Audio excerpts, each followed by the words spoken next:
Even though we had hundreds and hundreds of people who wanted to take part. Oh well, not hundreds.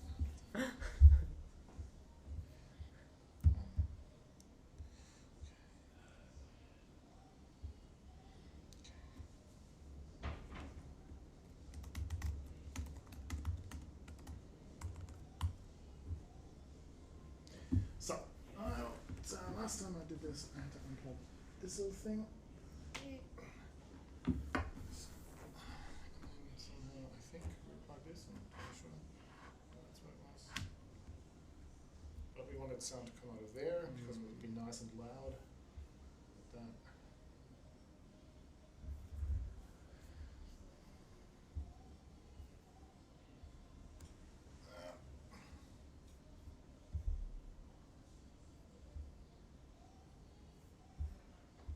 So there we go.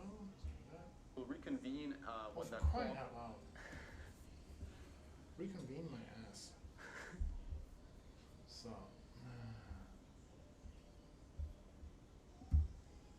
Sorry, YouTube, please bleep that. Whatever. Anyway.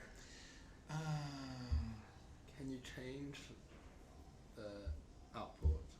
Yeah, that's on what I'm the trying Mac? to know. Let's see. This is a Mac. I shouldn't have to do that. It's 10:55, and then we Aha, discuss we have local 3 people policies. online, and So I'm not see you in one of about them. It's great. Sometimes I check the broadcast for myself, so it's really, really nice. Okay. So yeah, while they're having a break, I don't know about you, but maybe get yourselves a beer. I will certainly do that. Do you want anything? Something? Yeah, actually.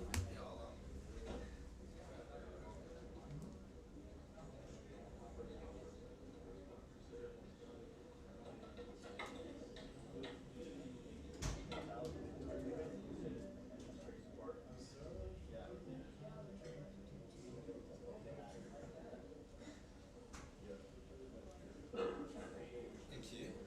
Oh, you're most welcome.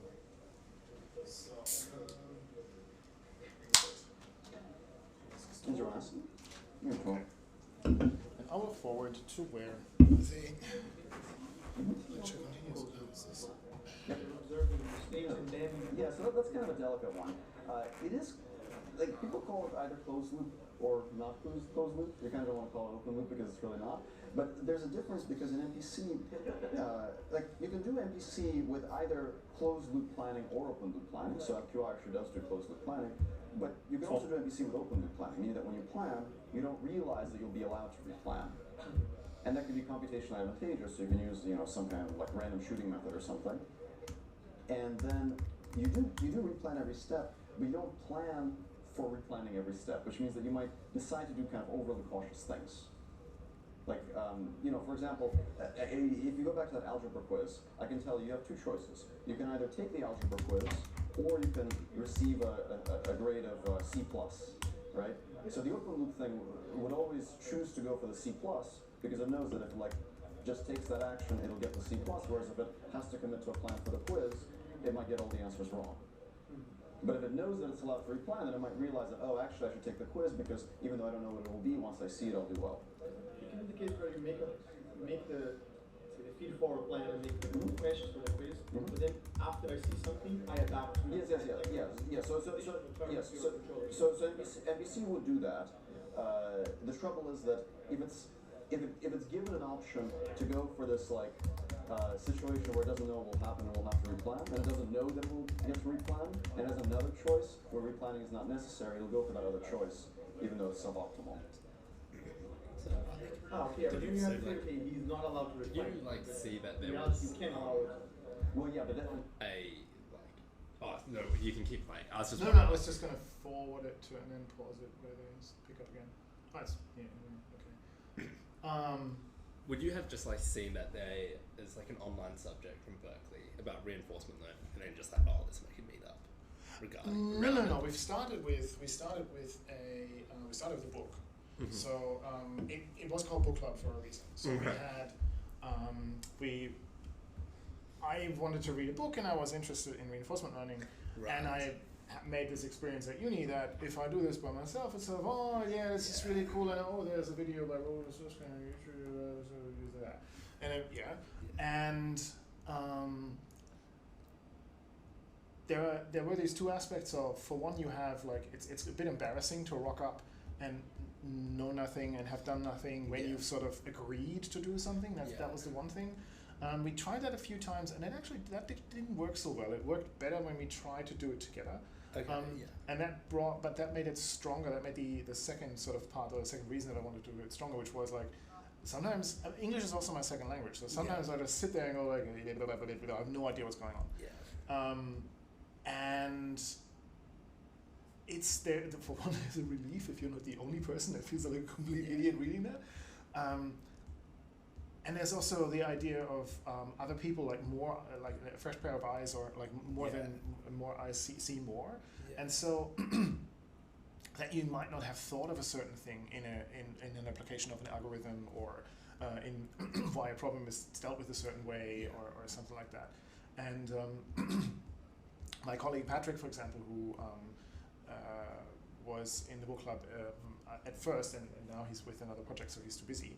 But at the beginning, because he had been working as a data scientist close together with the PR, like sort of the marketing department of his previous company, he had a lot of experience with the topics that were discussed in the first chapters of the book, like bandit problems and so on. And that helped a great deal with like giving examples, discussing options that weren't part of the book, making it sort of more tangible in terms of like when you look at like online examples, or you look at sort of what you would do in certain cases, like other things than just solving an advertisement problem, that sort of thing.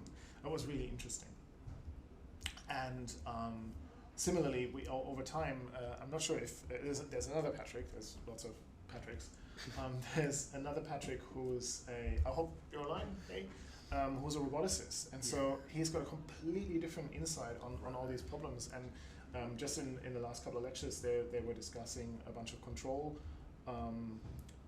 problems and control algorithms, and it was really valuable to have his insight, because I had no idea how that was supposed to relate to reinforcement learning, because it wasn't really learning. It was more planning oriented. So having these different people's backgrounds and different people's knowledge and insight to that's probably my, yes it is. Hi Catherine.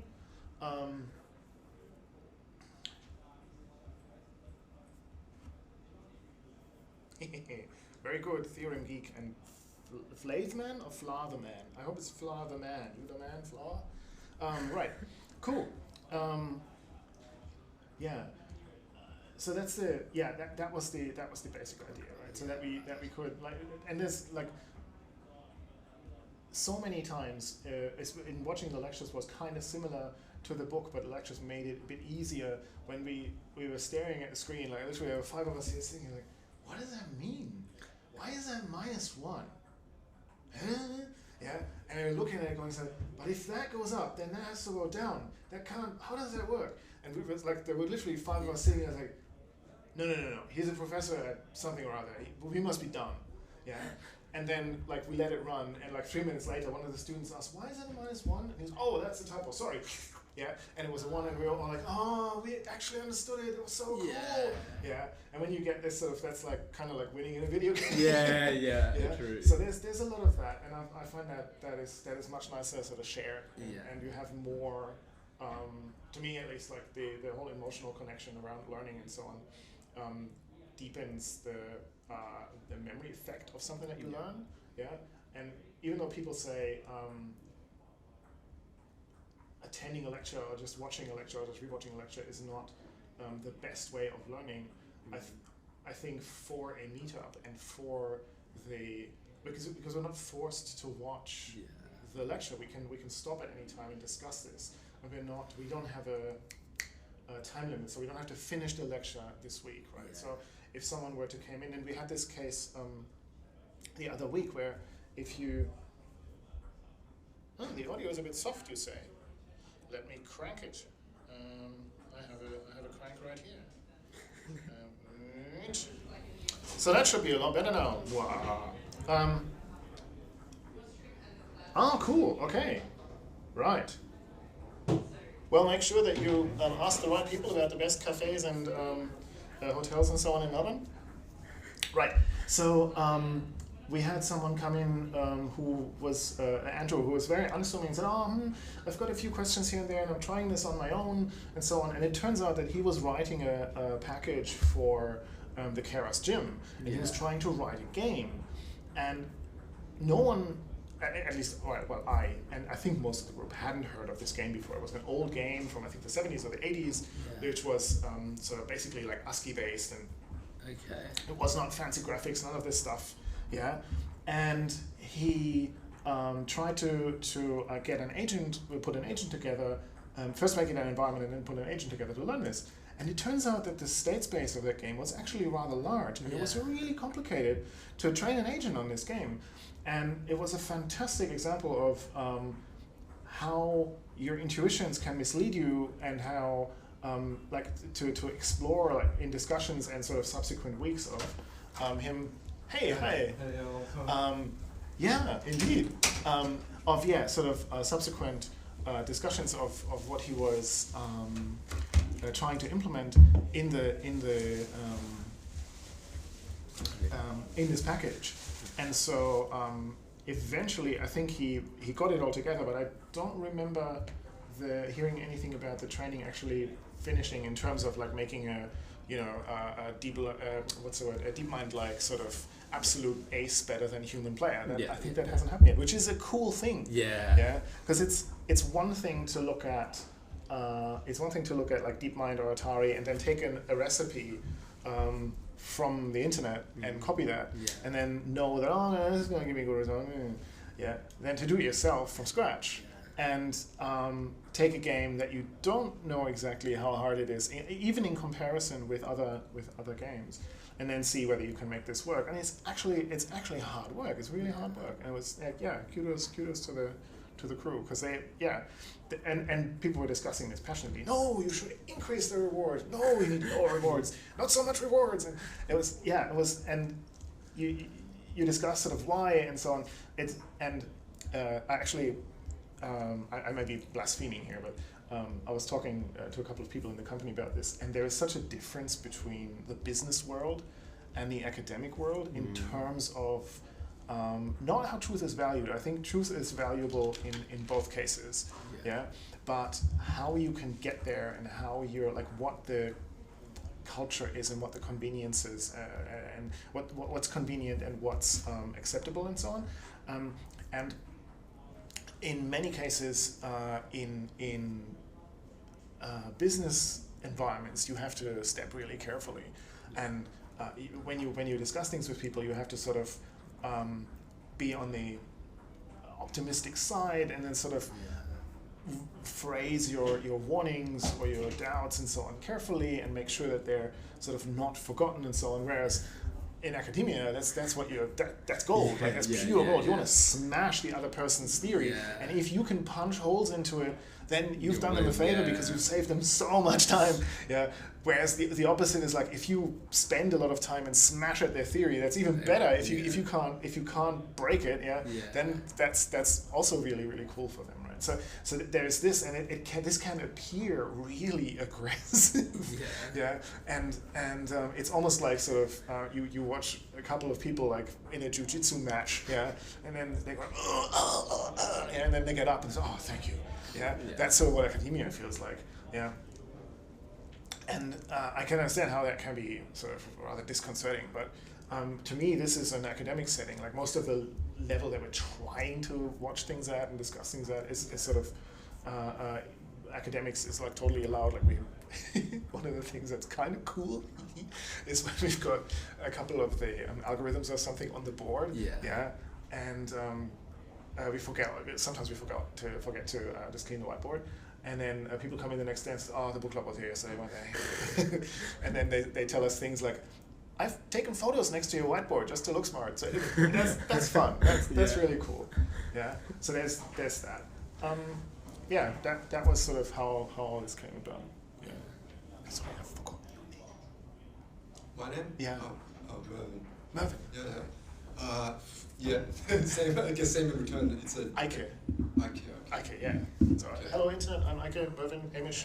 Right, feel free to grab a, I think that's mine. It's alright, I came prepared. Fantastic, okay. That's me. I'm Hamish. Hamish,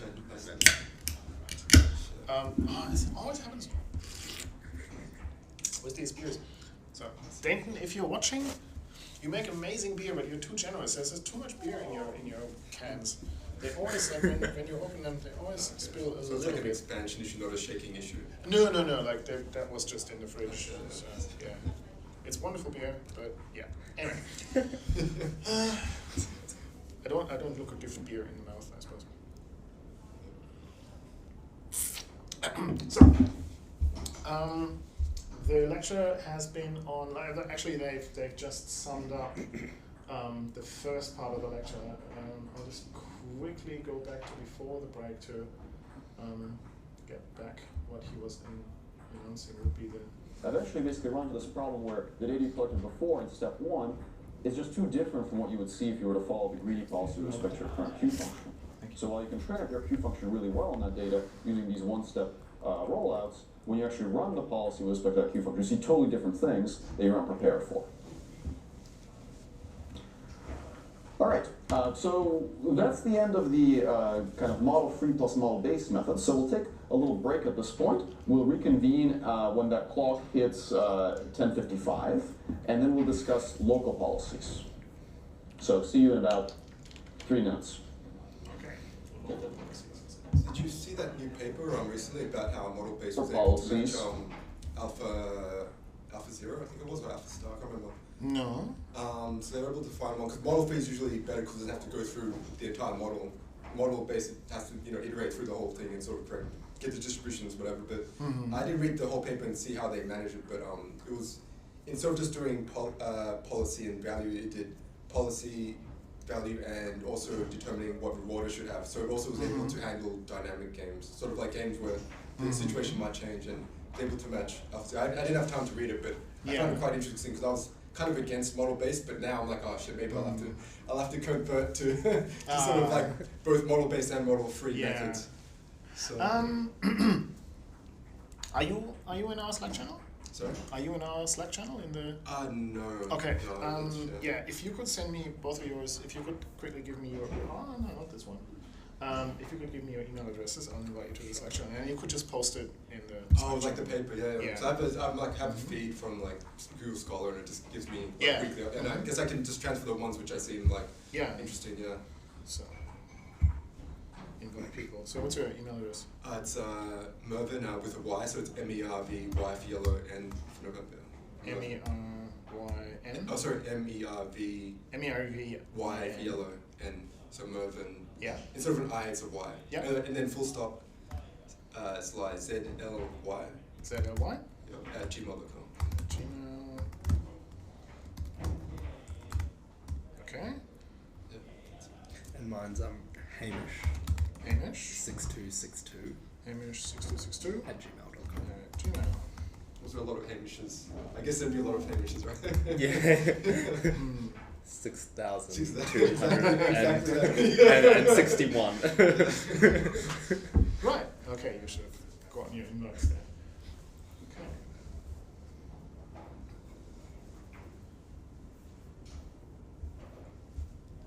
Here we go.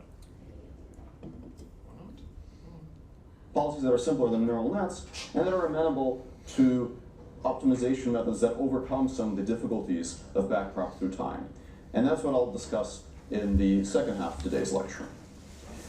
So let's go back to this slide that we saw back when we talked about optimal control.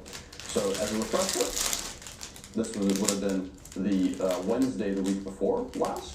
We saw that if we are willing to mentally substitute X for S and U for A, we could and minimize costs instead of maximizing rewards, then we could rewrite our control problem as an unconstrained optimization. So we could say, well, your control problem is to minimize your costs such that your next state is given by your dynamics F applied to your current state in action, And because the constraint is an inequality constraint, you can substitute that into your objective and get a completely unconstrained objective, which is a mess to write out, but not actually all that bad. And that's what that second line shows. And then we talked about how you could optimize this objective, and all you really need in order to do that is the derivatives of f and the derivatives of c. And while first order optimization, standard gradient descent, does not necessarily work very well, we saw that we had this very convenient dynamic programming procedure that we could derive called LQR, or iterative LQR if you have non-linear dynamics. And that method actually corresponds to kind of an efficient way to apply Newton's method to this kind of problem without ever having to calculate Hessians that are on the size of the whole trajectory. So the only matrix inversions in LQR were on the size of the dimensionality of the action space, making the whole process linear in the time horizon. That's very, very convenient. So now we might think, well, LQR worked so well, it allowed that little hopper robot to stay upright, allowed the humanoid to stand up and kind of waddle around. Seems really promising. Can we use something like that with learned models? And the answer is that we can. But we don't get complete global neural network policies out of doing that. We get very local policies. So here's the idea. The main thing that we're lacking in the standard reinforcement learning setting is knowledge of these derivatives, df dx and df du. So if we can learn our model and we can somehow get these derivatives out of it, then we can perhaps use the same LQR procedure and get local policies. So here's the idea. Let's just fit df dx and df du around the current trajectory or policy. Very simple. We have some current policy, doesn't really matter what it is. We'll run it. Hopefully the trajectories it produces are sufficiently close together that you can just take those trajectories and fit linear dynamics. Just literally estimate f as df dx times x plus df du times u plus some constant. Essentially linear regression. Do linear regression, you get some estimate for these derivatives. That was a Berkeley thing, right? Yeah, that's right. Okay, cool. Yeah. Just to quickly, what I remember from from the explanations from the last couple of weeks, this is a control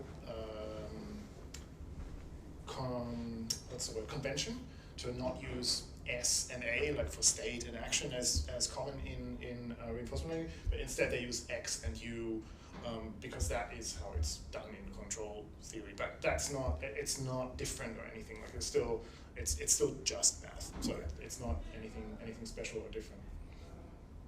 And I think he admitted that he was just lazy and he didn't want to change his slides. So it's, yeah. And then plug that into LQR and hopefully get a better trajectory. So you get these linearizations at every time step.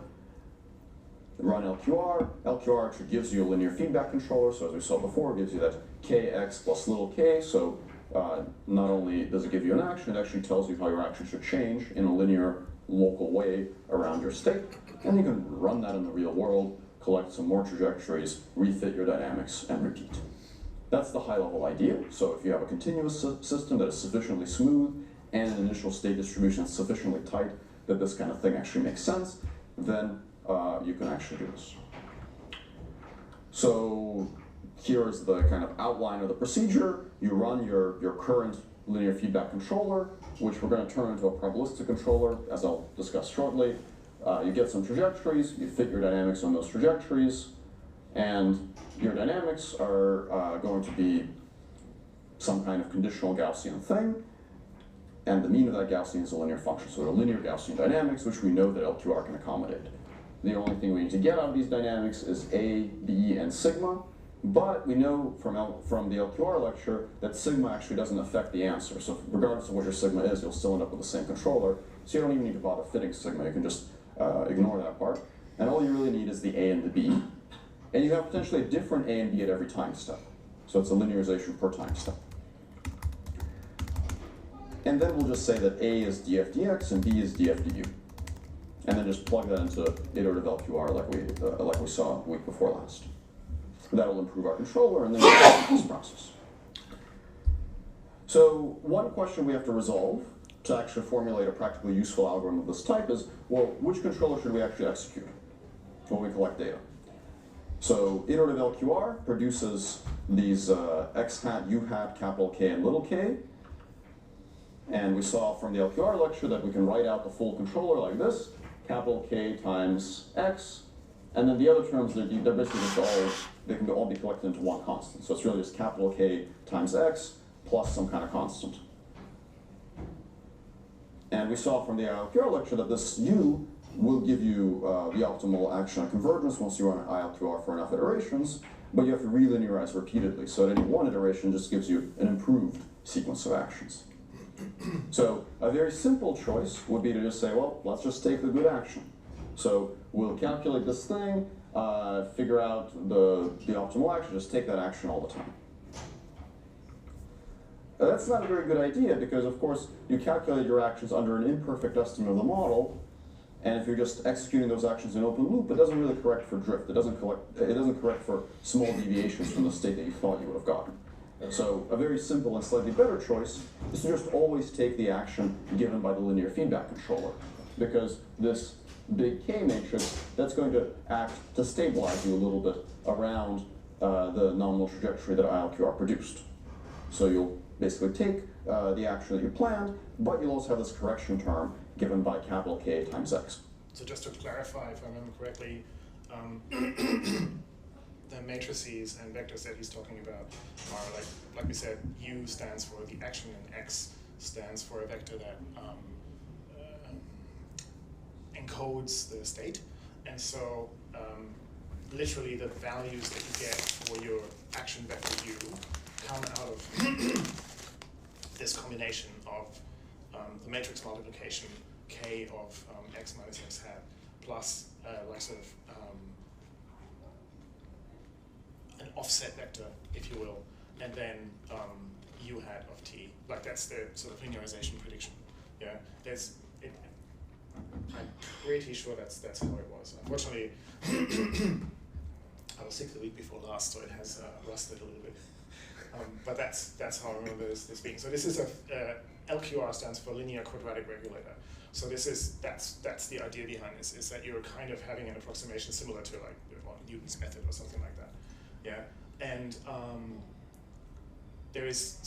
here there's no reinforcement learning per se yet, because there's no reward, as you can see. Yeah, just so we're on the same page there. And if you know anything about this and I'm telling you nonsense, same goes for you on the internet. Please correct me. I'm learning this as well. So.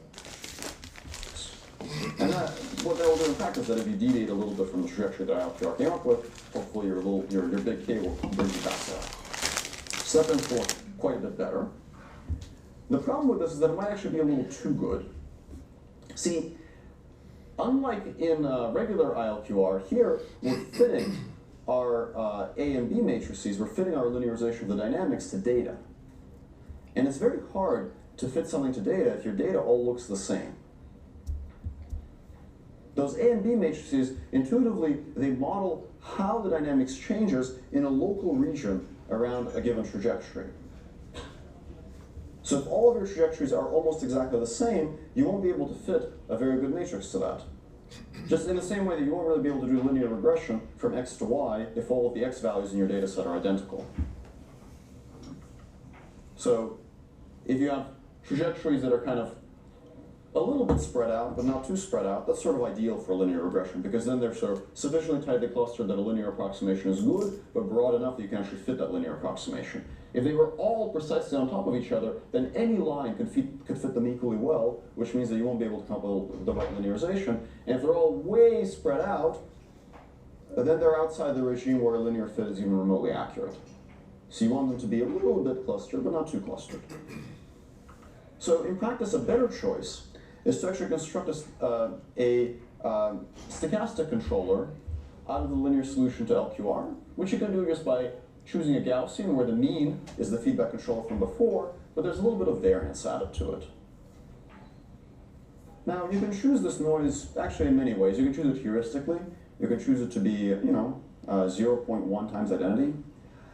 If you want a more principled choice, this is a little bit outside of the scope of this lecture, But it turns out that a very nice choice is to actually choose the variance to be the inverse of the Q function matrix from LQR. The very high-level intuition for this is that the Q function matrix models the local curvature of the Q function. If the Q function is really, really peaked, very sharp, that means that your action very strongly influences the outcome, which means that you don't want to be too random. Like if you're on the edge of a cliff, your Q function is very sharp. So at the edge of the cliff, you want to be pretty deterministic because even a small mistake will cause you to go off the cliff. But if your Q function is very shallow, if it forms a very shallow bowl, that means that the value is relatively insensitive to the choice of action, which means that you can afford to add lots of noise without getting really bad trajectories. So for that reason, it actually turns out to be very convenient to set sigma to be QU inverse. But if this isn't kind of readily obvious to you, don't worry too much about it. The important bit is to add some kind of noise to produce a little bit of dispersion among your trajectories. Okay, any questions about the choice of controller for collecting trajectories for fitting local models?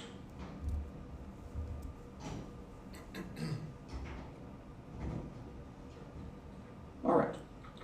So now the other bit is the actual fitting of the local model, right? So as I said before, we're going to want to estimate our dynamics locally around the trajectories we collected as a linear Gaussian, and we have to fit A and B. And then we're going to improve our policy. So how do we fit the dynamics? How do we fit this A and B? So we have a collection of transitions, xt, ut, and xt plus 1 from all of our trajectories. A very simple choice is to fit the A and B matrices at every time step using just regular linear regression. And that actually works. So you have, you're estimating your dynamics like this, and you're just going to fit AT and BT. You can also fit the noise, but since the noise doesn't actually appear in the LQR algorithm, it actually doesn't matter what it is, so you can just ignore that part. That's reasonable, but it has a little bit of a problem, which is that linear regression requires a number of samples that scales with the dimensionality of your state. So if you have a 100-dimensional state, you'll need a lot more samples than if you have a 10-dimensional state. You can actually do quite a bit better in practice if you combine these local models with some kind of global model. So what you can do instead is you can actually fit your dynamics with Bayesian linear regression, and if you ever have to implement this method in practice, this is usually what you would do. You would fit it with Bayesian linear regression with a prior given by your favorite global model. So you would fit some kind of global model, whatever you want. You can fit a deep net, you can fit a Gaussian process, anything, and then use that as a prior when estimating A and B, and then you can get away with many, many fewer samples. So essentially, the kind of coarse level global information comes from the global model, and the fine details are filled in by the local linear regression. Anyway, this is kind of an implementation detail, but in practice, it allows you to get away with many fewer samples. Okay. So that's kind of the gist of it as to how you run your controller, how you fit your dynamics.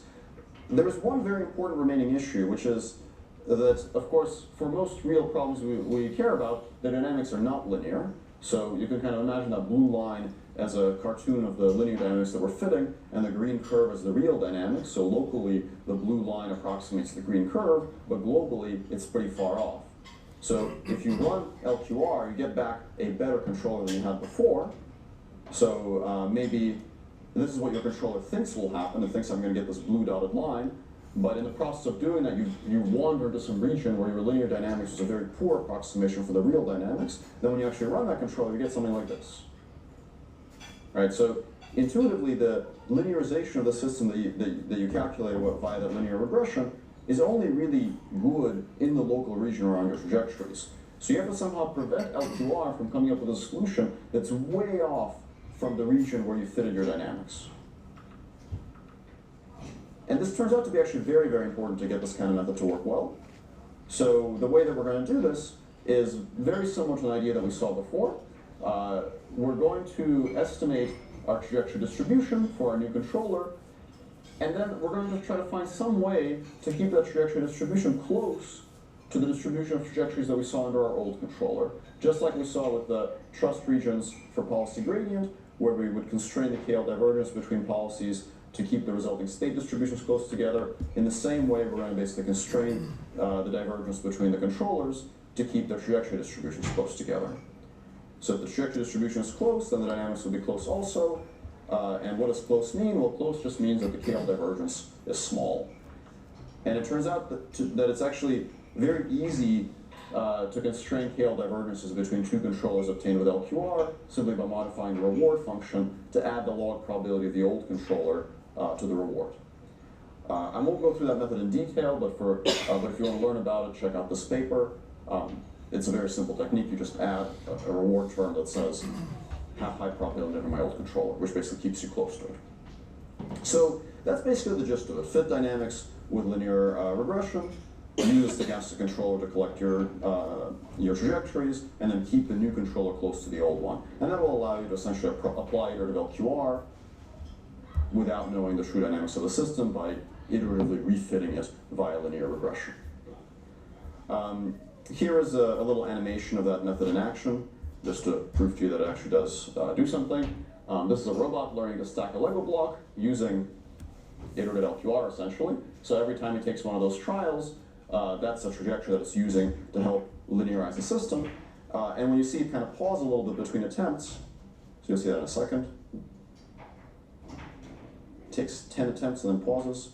When it pauses, that's when it's refitting those linearizations, updating the controller, and so on. So this is not really like a deep RL experiment, this is just an iterative LQR experiment. Okay, so something is happening there where we can get local models and local policies, and we can get closed loop control because LQR gives us closed loop control, but it doesn't seem like we've really kind of accomplished the same thing here as we have in all the other deep RL methods, because the controller is only linear. You need to kind of start from a fairly narrow range of initial states, and you need continuous states, and everything needs to be smooth and differentiable and so on. So in the last part of today's lecture, I'm going to talk about how, if you get these local policies, how you can actually combine them into global policies using supervised learning, and that's where we can actually have the deep nets and vision and all these other things come in. And that will also allow us to kind of develop a general class of methods that are all based around the idea of combining lots of local policies into a single, more powerful global policy. And that turns out to be a useful idea, not just for model-based RL, but actually in a variety of other areas as well. Okay, so here's the high-level idea. I don't know about you, but that reminds me a lot of muscle memory. Because I'm a drummer, and I remember that a lot of times, or I have the same on the guitar, when you're used to a certain thing and your brain knows how to move a certain way and you're trying to learn something new, or combine it in a way that you haven't done before. Like, you sometimes have to tell your right hand, or like literally sort of watch your right hand not to automatically slip into a motion that you don't want it to do this time around, but it's how you used to do it. Yeah. So I wonder whether that's the same thing where you, like I don't have to consciously think about doing this with my finger, and I assume that all the muscles locally would have this kind of, I guess, control, or not this kind, but like, you know, in a similar way, control mechanism. Maybe even something like phantom limb pain might be something like that, where you try to exert this control, and there's like the feedback mechanism is just stuffed up because suddenly instead of getting proper feedback data, you get just noise. Yeah, in the system, because we so often try to interpret something in terms of patterns, maybe the system is trying to see a pattern in there and just squeezes it into the shape of the limb that's trying to control. But it doesn't seem right, and so maybe one of the reasons that people feel phantom limb pain is that that's what noise is. Maybe that's sort of an interruption of the regular sort of sensory flow. When you, because we have these, I can't remember, it's like 23, 37 different senses, like, you know, proprioception and all of that stuff, like the orientation of your limbs and so on. And when that's misguided or when that's wrong, then maybe there's part of that is a pain impression, I'm sure, or some kind of irritation, like discomfort and pain. I think very close to that. I wonder if the pain is like sort of like negative feedback, like to stop trying to like send, you know, signals there, because it's like, and then I think over time the pain is less and less, I guess, with phantom pain. I'm not sure though, but I imagine it might over time. Yeah, I don't know enough about that to see. But I also I wonder whether there are like different types of pain in the sense that my wife read a book called Explain Pain, and a lot of the book talked about how pain comes out of, for example, expected pain, even though the limb itself is no longer affected. But I have this. I have a tennis elbow at the moment, and I sort of sometimes reach across the table because it's getting better right now. And I reach across the table, and then I realize, oh wait, this should have hurt. Ow! Yeah, and then there's this sort of stuff going on, and then but it still hurts. Like there's still the sensation of pain, and so I don't think that these people are not feeling pain, or I don't think that this pain is like illusory or anything. But maybe there's different versions, because I think if I stepped on a nail or something like that, or if I don't know, if a wombat bit me or something, that would probably hurt because my legs would want to tell me, hey, there's damage. Yeah, but maybe there's another level of pain that is sort of like I'm not sure what the right word is, like a learned response in the brain, and the sensation in consciousness is similar. Yeah, not entirely sure. This might be interesting. Meta sort of level type. Yeah. Might be interesting to talk to, I guess, a neuroscientist or a psychologist about that. Yeah. So. Actually, seeing someone did neuroscience tomorrow, so maybe I might ask and see if he has any idea. I don't know if he did like more biology stuff, but yeah, so. Yeah, by all means do. Yeah, that would be great. Because you'd have to, it would also be interesting to see in terms of, I don't think it's the job of reinforcement learning to imitate the brain or anything like that. The job of reinforcement learning is to train an agent to do stuff. Yeah, but if we can learn something from that about how the brain works, or if we can, the other way around, if we can steal something that the brain already does and just make a thing better, that would be useful. So maybe there is something like pain being kind of like a negative reward, and then if that was the case, then I could imagine then that an impression of pain in sort of the evaluation process of the brain could result from various factors within the body. Yeah, and the evaluation just says, oh no, this was wrong, negative reward, bang, pain. And so thus, this could be my brain reminding me, don't overextend your arm. And it takes a while to just like you were describing this agent described in that paper, right? It takes a while to update the reward function itself to no longer make it negative. So maybe there are more dynamic processes at play, and then this is a higher level process, and what's actually going on underneath is causing the same reaction at the top level, but the details that cause it could be very. Because it's not like an on and off switch. It's like it has to do the gradient descent basically to readjust back to what it actually needs to be afterwards. Yeah. So it's like a slow process. Yeah. And there are things. I mean, I would pretty much, unless you have this nerve dysfunction where you just literally don't perceive pain, which is, as far as I know, really dangerous. If any of us, try to put a nail in the wall and just slammed our thumb, that would be bad. Like, we would all feel pain, yeah? Or if a horse stepped on our feet or something. But the reaction, no, we were talking about one of my colleagues' hens and bucks night, and because all the hens and bucks are arriving at the same place, it's kind of like a mixed hens and bucks night. So we were looking for the appropriate animal that is both a hen and a buck at the same time. And there is such a thing, and it apparently has the shadow of a human, but the shape of a mix of a deer and a bird, and it only gets its shadow back when it kills a human. So there's mythology around this already. Which that makes sense. Fantastic. I shouldn't question things anymore, because there's a reason for everything, and now I have there's literally a reason. Yeah, I know why. Right. Where was I? Oh yeah, pain. No, but the reaction to mathematics apparently, for many people, is actually physical pain. And similarly, people who suffer from depression often report a feeling that is akin to pain. and it's literally like this mental anguish is literally painful. So I could imagine that. Again, like I said, this overarching sort of reward function is just sort of counting this as negative, yeah. Whereas for some people will sit there and say, oh, multivariable calculus. Yeah, not that I've ever met such a person, but but there are people who find this interesting, and there are people who are really getting a kick out of it. And I think for them, the reward is genuinely positive. So yeah, who knows? There are these non-direct functions that are associated with pain. I can't remember where I read that, but apparently, yeah, math problems, if you're afraid of them or if you're uncomfortable with them, can in the brain apparently be a similar, active in similar regions to physical pain. And I wonder if you can change your own reward function. So maybe you were scared of something, or something was negative, and then eventually you could find that as a rewarding thing.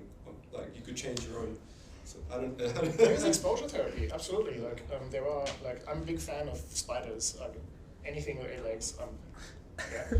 And there is a subreddit called tarantulas and spiders and so on. And like the spiders subreddit is actually often visited by people who want to, for one, see the pictures of like various spiders and then sort of get used to the idea, and also get used to people being really excited about it and talking positive things about it, and that way changing their reward function. Yeah, before they, I think, actually go around the house and no longer try to swat them, but actually try to catch one and bring it outside or something like that. Because before, for them, it's a loss, right? Which I guess before, historically, probably was, but now it's like it's. Yeah, I'm not sure. But that. If you go like big or something like that, but now it's not. It's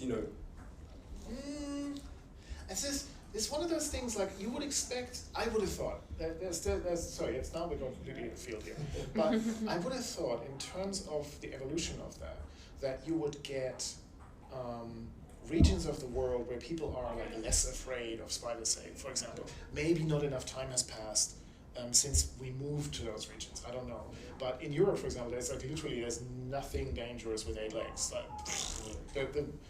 everything that you want to be staying away from is like 6 legs, like ticks and stuff. So, but there are no dangerous spiders in Germany, for example, and especially not in the colder regions like in Sweden, Norway, and so on. So, I don't know whether the number of people who lost their fear of spiders, because it would be a useless adaptation, which doesn't necessarily mean that it automatically disappears, I guess. But there's zero need for it. Yeah. I wonder if it's also because maybe it could be like sort of transfer. Like the people who survived didn't fear war, for example, like the Vikings, and if you didn't fear war, you probably weren't scared of spiders. But those are the ones that succeeded, and they carried on that reward function of facing fear, entering war. But I mean, it's getting. But it's interesting because there's a lot of analogies to neural networks. But anyway, I mean, and evolutionary sort of algorithms, but sort of. But yeah. So we don't see that, and that's kind of interesting. So maybe. Anyway, internet. If you know a neuroscientist or an evolutionary biologist or anyone else who might know something about this and shed some light on this, please let us know. I'll carry on. Behind this thing called guided policy search. So the idea behind guided policy search is that we're going to use some kind of weaker learner, like a model-based local policy learner, to guide the learning of a much more complex global neural network policy. So we'll do this kind of trajectory-centric reinforcement learning, the little iterative LQR thing, and we'll do it for a number of different initial states. So if you imagine the robot from before with the Lego blocks, I guess this robot has a slightly different task, but whatever the thing that it's doing, you can decompose a more complex task into a bunch of initial states. So maybe you say, well, for the Lego block task, it just needs to succeed in stacking the Lego block from here, and from here, and from here, and from over here. So if you have a variety of initial states, break them up into a discrete set, and then learn a separate LQR controller from each one. The purpose of this is so that each controller is only responsible for a narrow region of the state space, so that local linearization actually makes sense. So you break it up into a problem, into a set of problems, each of which is solvable with local models and local policies. So here's an animation of that in action. And then all we're going to do is we're going to take the solutions from these local policies, and we will use them as training data, essentially for imitation learning. We'll use them as training data to train a single neural net policy that works from all initial states. So if this robot collected a bunch of data of doing this little, in this case, a little toy task where it inserts a shape into a cube, now we use all that to train a deep net, and that deep net might actually be trained with supervised learning, and it can actually use a different input if we so choose. So maybe we train these trajectories from the low-dimensional state of the robot, but the deep net maybe uses the images from the robot's camera as input, so that it can actually figure out what it's supposed to be doing directly from images. And then you can do things like, have actually somebody hold the shape so the robot needs to use the camera to figure out where it is, and it does the task using the deep net. That's the first kind of high-level idea, but there's a problem with this approach, which is that the particular behavior that these trajectory-centric controllers, these LQR controllers actually do, might not be reproducible by a single neural net. Because these are highly multimodal objective landscapes, and you might have multiple local optima, and perhaps one of your LQR solvers finds one local optimum, and another one finds a different local optimum. They're both successful, maybe they're both good enough, but they can't both be crammed into a single policy. So an important detail to get this kind of recipe to work is to actually close the loop and to say that after you train your global policy, your neural network, with supervised learning to mimic the behavior of each of your local policies, then we have to go back in and re-optimize the local policies to be consistent with the solution that the global policy came up with. So maybe the first trajectory here did the task one way, the second one did it in a different way. When we train a neural net with supervised learning to copy both of those, maybe it's like 51% the first solution and 49% the other solution. And then what we do is we include an additional cost term for these guys to say, do whatever the deep net did. Basically, try to copy the global policy. And because the global policy will break the tie arbitrarily, say, well, I'm going to lean a little bit towards this solution. And then when the trajectory-centric solvers are forced to incorporate that as a reward, they'll all tend to lean even more in that direction. That will eventually break the tie. So in general, by enforcing this little kind of feedback arc and saying, well, let's train the local policies to do something more consistent with the global policy, eventually they'll settle on a consensus, and all the local policies will do things that the global policy can actually reproduce. So here's kind of the algorithm sketch. 1, optimize each local policy, which I'm going to call pi LQR, comma I. The I is for the ith local policy, so there are a number of them. Optimize it on some initial state x0i, so they'll each have maybe a different initial state. With respect to some cost, C tilde ki. So k for the kth iteration, and I for the ith local policy. Initially the costs are all the same. Initially the costs are just your task costs, but later on they'll actually change. So this cost will be modified a little bit to keep the LQR policy close to the global policy pi theta. Step 2, use the samples that were collected from step 1, those samples that we used to fit the A and B matrices, use them to train pi theta to mimic each of the pi LQR. So this is basically supervised learning. It's essentially imitation learning, where you're imitating these LQR controllers to get a single deep net pi theta that tries to copy the behavior of all of these guys. And then step 3 is update your cost function to get C tilde k plus 1i to be the task cost plus some coefficient lambda times the log probability of your global policy. This should actually be a minus because it's a cost. So you want to maximize the log probability, which means you want to minimize the negative log probability. So this modification of the cost basically tells the global policy, or tells each of the local policies, do whatever is consistent with the global policy. And then you repeat the process. And this little multiplier, you can view it as a Lagrange multiplier for a constraint that says, at convergence, make sure that pi theta does the same thing as pi LQR. And then you repeat this process. So, learn each of the local policies with a modified cost, use those samples to train a single global policy to imitate all the local policies, and then modify your cost to more strongly enforce consistency with the global policy, and then repeat. And if you go around this loop enough times, and you adjust the Lagrange multiplier using the appropriate adjustment rule, like dual gradient descent, then you'll eventually end up enforcing this constraint, and you'll end up with all the local policies doing the same thing as the global policy. And then you know the global policy will be able to actually reproduce them. Yes? Why not just take samples from the environment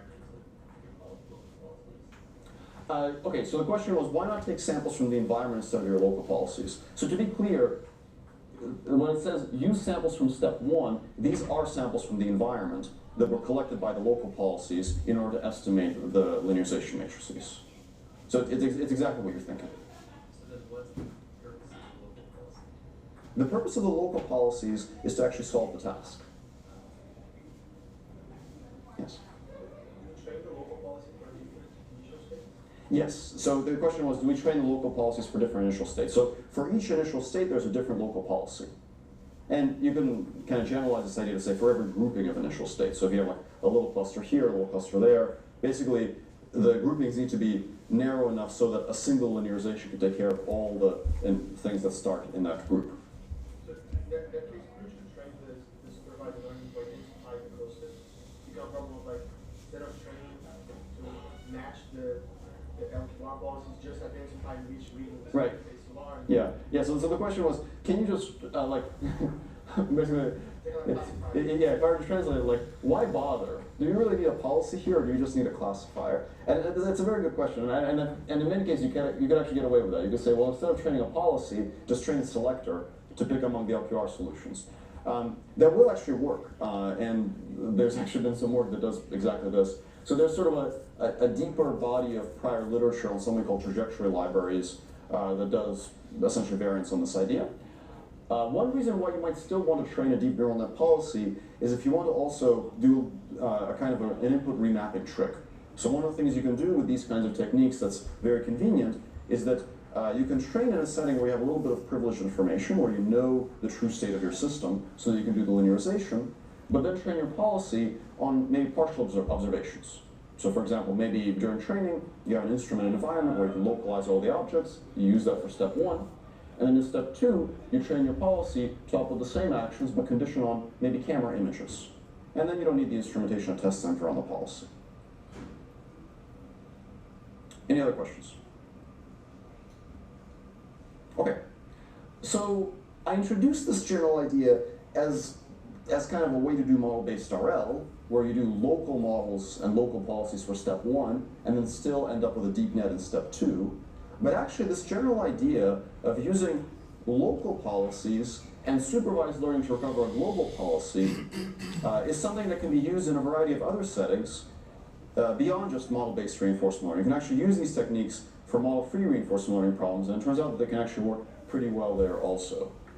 So to sort of motivate this a little bit, I'm going to tell you about a technique that has nothing to do with reinforcement learning called distillation. And this slide is actually adapted from a talk by Jeff Hinton based on a paper called Distilling the Knowledge in a Neural Network. So this is a technique that originated in the world of supervised learning, and the idea is basically this. This is what motivated the idea. This is not how we're going to use it, but I think the motivation is interesting to know about. So one of the things you can do, if you think back to my discussion of uncertainty estimation in model-based RL before, is you can train an ensemble of neural networks. And an ensemble of neural networks is good for a few reasons. It's good because it allows us to estimate uncertainty in model-based RL, but in the world of supervised learning, it's also good just because it works better. You know, 5 neural networks is better than 1 neural network.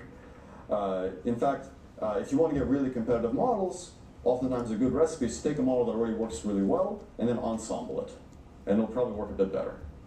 And if you really just want to squeeze as much use as you want out of your models, that's generally a good way to get a couple extra percentage points on some Kaggle test set. And the problem is that this tends to be kind of expensive.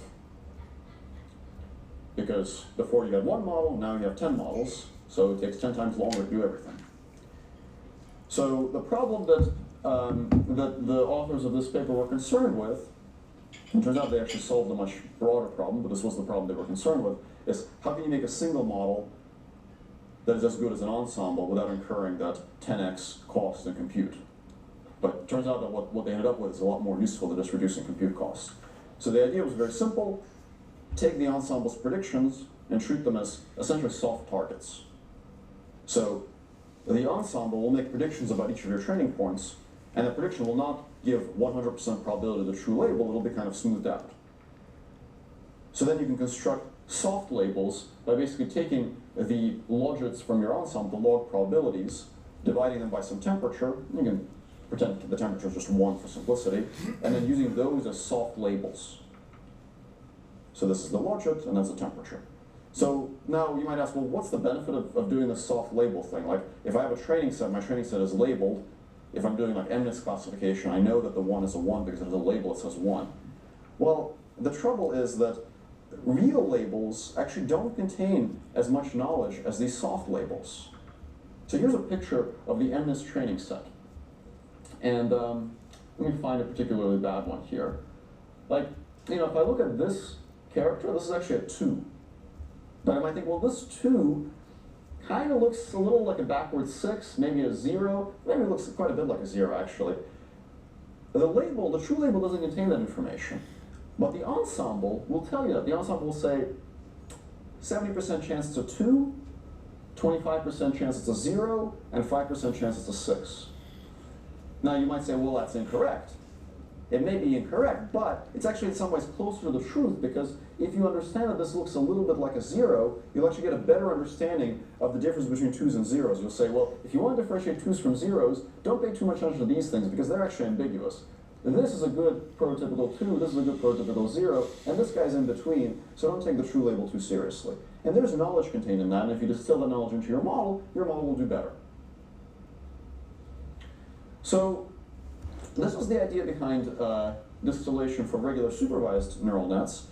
And if we combine this with the idea from the slide before of using supervised learning to train a single global policy to imitate lots of local policies, we can derive essentially an extension to the world of reinforcement learning, which is policy distillation. And policy distillation has actually been used in a variety of different ways, not just for model-based RL, but to actually distill multiple policies that are all learned with model-free RL into a single global policy. So here's an example of a paper called Actor Mimic, which is from, I think, like 4 years ago at this point. And in this paper, what they want to do is they want to train a single policy that could play all the Atari games. You can try this in homework 3. I think you'll find it a little bit difficult to do with regular Q learning. In fact, multitask RL of this sort tends to be very difficult, but training an individual policy to play each of the games is not actually too bad. And then once you train a policy to play each of the games, then you can just use supervised learning, just like we saw in guided policy search, to train a single global policy that can play all the games at the same time. And that turns out to be actually much easier in practice than trying to do multitask RL to learn all of the games all at once. So this kind of specialization, allowing each model to specialize to a single game and then distilling to get a single central policy, ends up actually working quite a bit better. So the objective that you use for training the global policy in this paper is essentially just a standard supervised learning objective with these soft labels analogous to policy distillation, analogous to regular distillation. So the soft labels are basically the probabilities from the individual local policies, and then this is just essentially weighted max likelihood. So each action is weighted by the probability of that action under the local policies for the corresponding game. So it's just supervised learning or distillation. It's essentially analogous to guided policy search, but applied to the multitask learning problem. So guided policy search was concerned with making model-based RL work better. This is concerned with making multitask learning work better without actually using any models. Okay, another detail is this kind of feedback edge, this edge that says once you train your global policy, go back in and modify your local policies to make them more consistent with the global policy. That can be applied to the policy distillation setting as well. So in the same way that it allowed us to modify the local policies from that LQR procedure to be consistent with a global policy, you can also use it to modify neural net local policies to be consistent with a global policy, and that also works and that also actually helps. So this is basically the recipe behind something called divide and conquer reinforcement learning. The algorithm sketch is actually very similar to guided policy search, except I'm going to replace all my X's with S's again. So you optimize each local policy, which now is a deep net instead of an LQR policy. So you optimize each of your pi theta i's on their corresponding initial states with respect to reward R tilde. Then you use the samples from step 1 to train a global policy with supervised learning. And I apologize that I keep switching between S's and X's. I'll fix my LaTeX format file next time. And then step 3 is you update your reward function, just like before, to be the task reward plus the Lagrange multiplier times the log probability of the global policy to keep everybody consistent. And this actually also turns out to work quite well. It allows you to solve some tasks that have kind of a little bit more complexity in the initial state. So I'll show a little cute video to conclude this. So here is a single multitask learner. This is a trust region policy optimization algorithm, and it's supposed to catch this ball thrown from many different vectors. And you can see that it doesn't succeed very often because it's basically trying to solve a little too hard of a task. With divide and conquer, you have a different policy for sort of each quadrant from which the ball can be thrown, which is then distilled into a single global policy that can catch the ball from any location. Here it's trying to pick up the little cube, and the cube could start off in different places. So for a regular multitask learner, that turns out to be pretty tough. But if you train for picking up from different locations, so you train one policy here, one policy here, one policy here, and then distill into a central global policy, that ends up being quite a bit easier, and so on. Okay, so if you'd like to read more about this general idea, here are some references, both on policy distillation and guided policy search, so you can read through those and get kind of an overview of that area. And that's basically it. So I'm out of time, so I'll conclude the lecture now, but if you guys have any questions about this, please feel free to come up after the lecture and ask. See you all on Wednesday.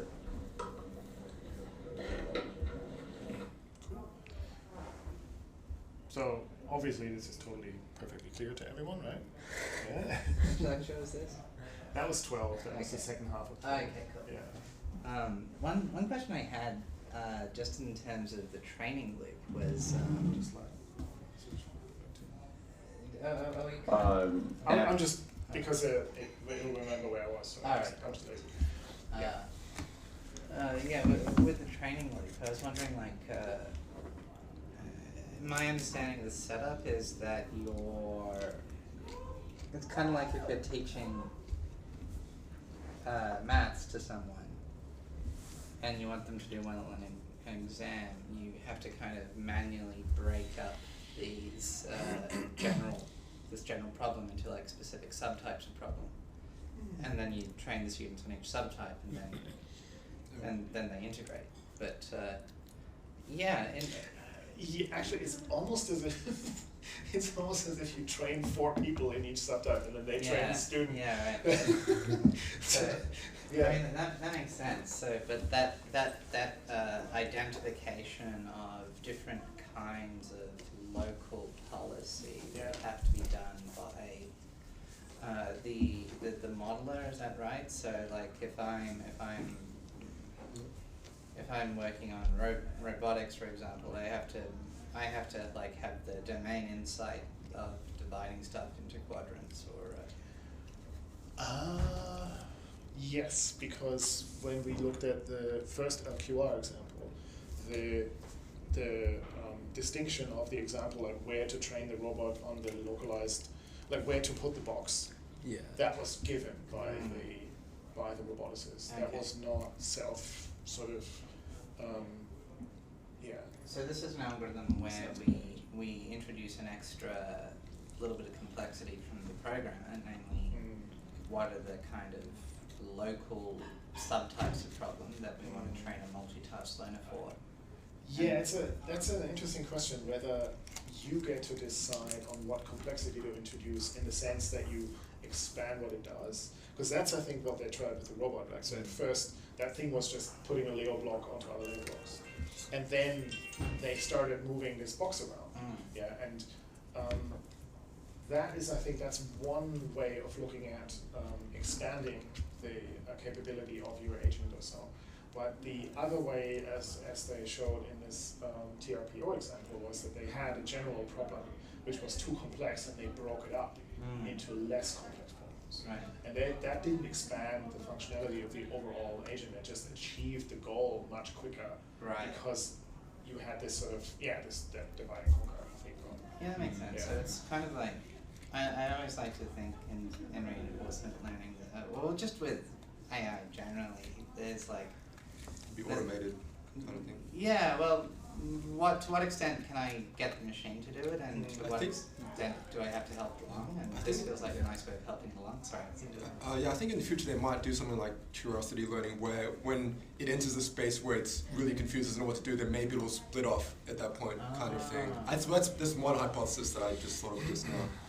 Because if you want to automate it, then just when it's crazily wrong in one area, it's like, okay, this must be a totally different type of situation, maybe, like, or maybe it's in a quadrant I haven't had much experience, and split that off, and then subdivide from there. So you almost like measure the mutual information between states, and you say, hey, so you're almost doing an unsupervised learning thing of like, is this a different kind of problem I'm being asked to solve? And then, all right, I want to generate more samples in this problem space. And then you could probably continually test that to see if it is actually different, and then yeah. But I don't know. That's just one. I'm not at that level of research. But I'm sure someone will do something similar to that, where it'll figure it out on its own. Yeah, right. Reframing controls. This is lecture 13. Yeah. Yeah. Yeah. So what was the title of lecture 12 again? Well, I would have to look at that myself. Let me quickly go into the. I think it was model-free and model-based learning combined. Okay. I don't remember exactly. Right. So this makes sense. So the model base. Uncertainty about that parameter. Yeah. So if sigmas are. Yeah. All right. It was basically the second Okay, lecture for those on of model-based you reinforcement. watching it Okay. online, I have to from- talk into this blue thing, otherwise none of you will hear me. Yeah, so he went from making a model better. It was very control based. I think he did a lot of LQR stuff. Right. And they tried to estimate the uncertainty in their model to make the model better, to give it a bit more wiggle room, literally, I suppose. And then the second part was on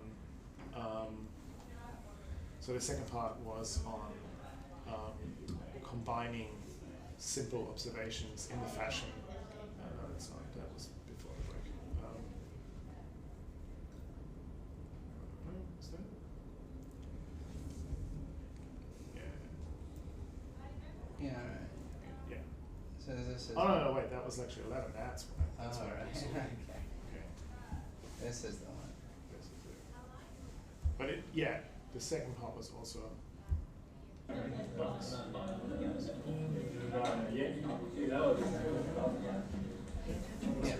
is the sword one day? Tomorrow. I'll resume 5. wars. Yeah. So that's right. This was model-based policy. Yeah, So it's still model-based, but with a different goal in mind. So the idea was that if you have a model that you don't want to just follow this straight-up planning procedure like LQR, then you want to somehow get the information back into your policy. And so one of the things that he suggested was you just make a model to generate more sample data. So if your model's good enough, then you train the model along with your agent, and then use the model as a sort of like, instead of an actual replay buffer, as an infinite replay buffer because of its approximation. Right. And I think this can have great a great success if the space is narrow enough. Right. I think it'll probably be horribly wrong and get stuck if both get stuck. Yeah. So, but it was a very interesting idea to have a function to approximate the replay buffer, rather than to just actually sample and only have those samples available and nothing in between. Yeah, I like this idea of dividing up the space by trajectory as well. Like, because like this is kind of what we do when we're training dogs, isn't it? We say we're gonna start you off with a simple problem, and then we're gonna add a step, or we're gonna generalize. Yeah. And that makes a lot of sense in terms of like,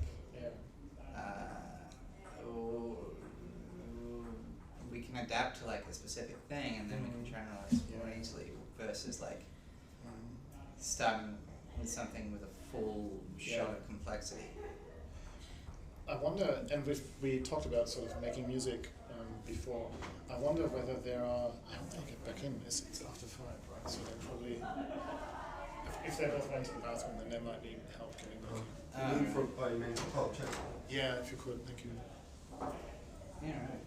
Sorry to barge in. No, you're more than welcome. The door's open, so. Great, good. Yeah, no, I spoke about you just before. I said that you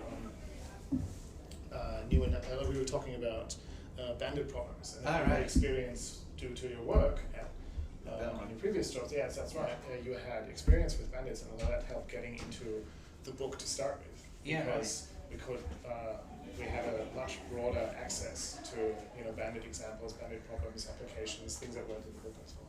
Yeah. So I'm wondering with these splitting up sort of options and things, whether you get like we were talking about music just before, and so with drumming I can do that. I can split up, like it's actually the way that you would teach a beginner is like literally you would say, okay, your right hand does only this, like just think about this and try to do this, and then you think about that, and then you look at what the right foot does, for example, and you look at what the left hand does, and then you play with the different combinations of it. So try just the right and left hand, try just the right foot and right hand, try the right foot, left hand, this kinds of combinations.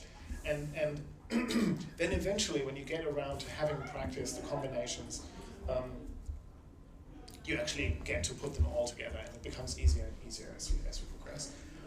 But it doesn't work with my fingers. Like I can't play the piano and do only what my index finger does, or do only what my middle finger does. That doesn't seem to be how learning works for this machine. Although when you're teaching piano, you can do things like you divide stuff up into scales. Yeah, so you would have to have a different region, and I wonder whether that is where the God mode comes in, so to speak, where the roboticist or the architect has to come in and make this division. Because if I tried to train a model by dividing my piano practice into fingers, then that model wouldn't get very far, and it would be very, very terrible.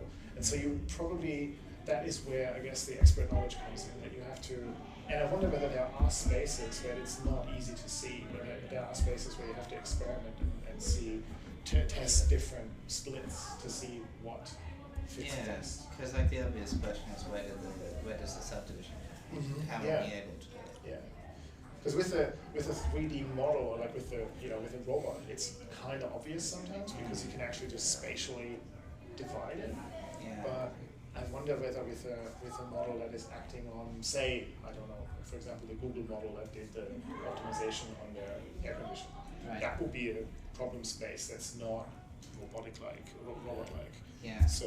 I think just to add a point with the learning, I think that's why kids when they're bilingual or whatever, their brains are actually larger because their neural network needs basically instead of just having two separate whatever trajectories, it needs to sort of be able to abstract both of them and separately, maybe at the one time, or So anyway, that's just a digression. So. Yeah.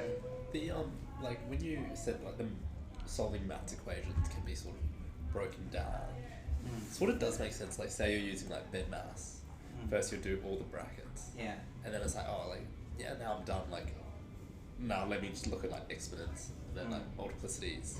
And like you're sort of breaking it up. Like you're learning. Oh, I guess it's a bit different because that is very defined in terms of like, you're doing one thing then the other than the other. Yeah, but I thought that was the gist of this algorithm that you would, but you first do one thing then another. That was true. So that's right. You would have an algorithm that learns to multiply. Yeah. An algorithm that learns to add. And then you have an algorithm that learns to read brackets. And when you put them all together, then you can solve your math problem. Was there any other nice tricks? Was there any source code here? Or? No source code, unfortunately, but a really cool paper that I'll find and put onto the channel called Distillation. What was it called? Distillation of neural networks? It's a Hinton paper, apparently. What was it? It's not back here. It's this one, wasn't it? Yeah. So, Distilling the knowledge in a neural network. Yeah. Okay. And he made the argument that soft labels contain more knowledge than hard labels, and I thought that was really That was interesting. really interesting. Yeah. That makes sense. So I'm not sure, were you here when you discussed that? I'll just go back to that and then run through it, because that was really cool. If you want to get really competitive models, often Oops. actions but conditional. And, this slide is actually adapted from a talk by Jeff Hinton based on a paper called Distilling the Knowledge in a Neural Network. So this is a technique that originated in the world of supervised learning, and the idea is basically this. This is what motivated the idea. This is not how we're going to use it, but I think the motivation is interesting to know about. So one of the things you can do, if you think back to my discussion of uncertainty estimation in model-based RL before, is you can train an ensemble of neural networks. And an ensemble of neural networks is good for a few reasons. It's good because it allows us to estimate uncertainty in model-based RL, but in the world of supervised learning, it's also good just because it works better. 5 neural networks is better than 1 neural network. In fact, if you want to get really competitive models, oftentimes a good recipe is to take a model that already works really well and then ensemble it. And it'll probably work a bit better. And if you really just want to squeeze as much juice as you want out of your models, that's generally a good way to get a couple extra percentage points on some Kaggle test set. And the problem is that this tends to be kind of expensive. Because before you had 1 model, now you have 10 models, so it takes 10 times longer to do everything. So the problem that the authors of this paper were concerned with, and it turns out they actually solved a much broader problem, but this was the problem they were concerned with, is how can you make a single model that is as good as an ensemble without incurring that 10x cost in compute? But it turns out that what they ended up with is a lot more useful than just reducing compute costs. So the idea was very simple. Take the ensemble's predictions and treat them as essentially soft targets.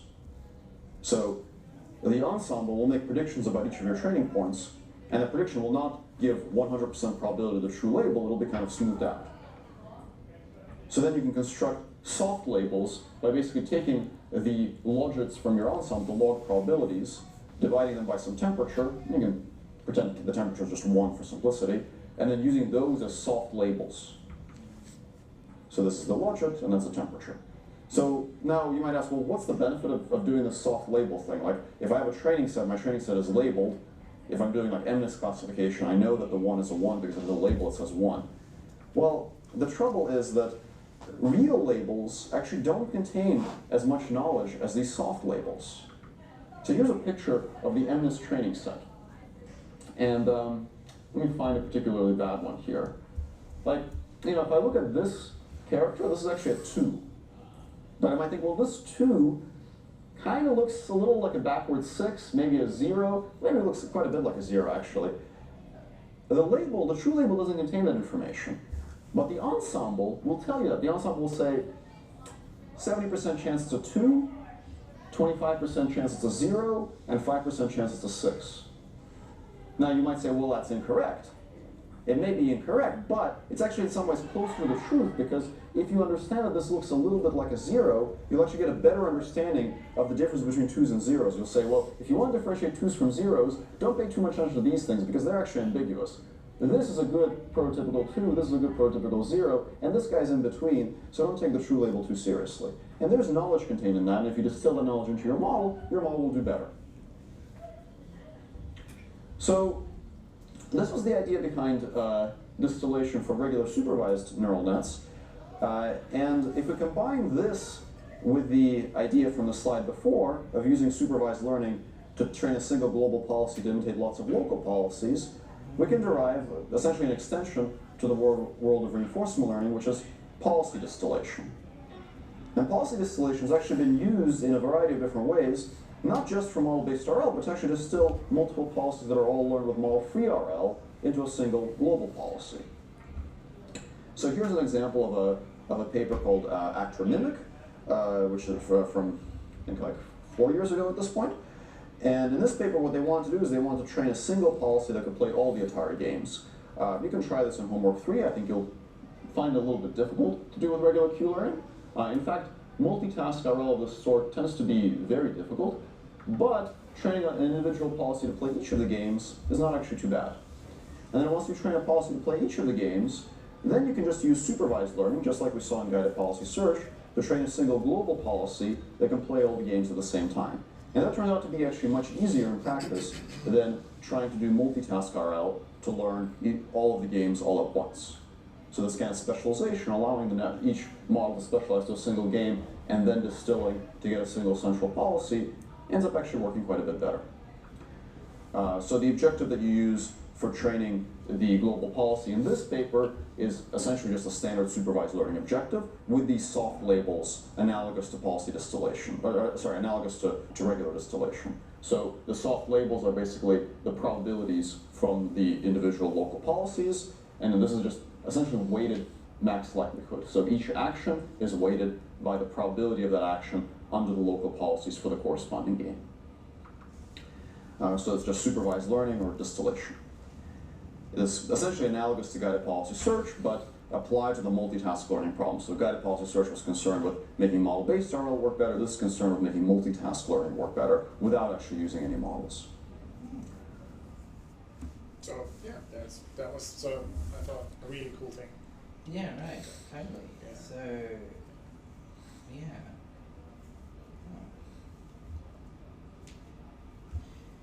Huh. Are there, have we been looking at any of the source code in the Berkeley?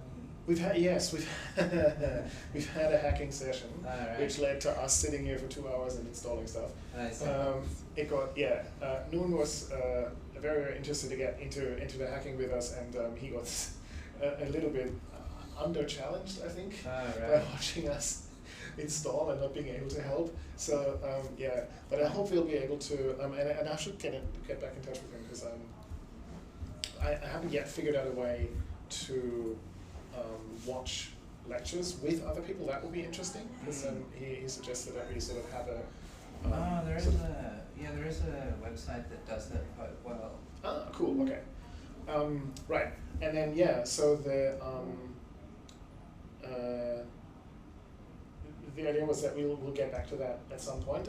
Sai has done some work on trying to get the Berkeley examples to work with PyBullet, because Mujoko is a bit too expensive. I think it's $1,000 or more for a license for a year or something. I can't remember exactly, but it's prohibitively expensive.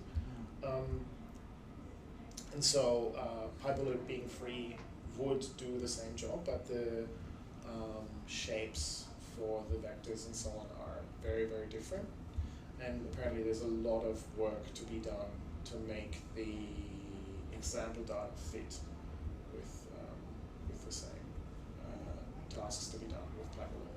So I haven't had a chance to look at that yet, but I'll be very interested to talk about this with Sai. Maybe we could do this sort of next year as a warm-up to get back into this, because I also thought, especially considered if Theorem Geek, if you're still online, if you're coming in 2 weeks, I was thinking we could have like a sort of Christmas party for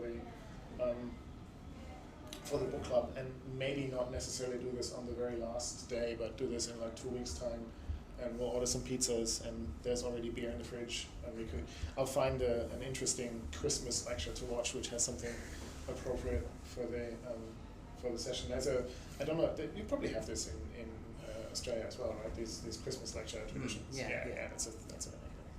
So check out syncyoutube.com. I'm sorry, Sync YouTube. Yeah. Sync YouTube.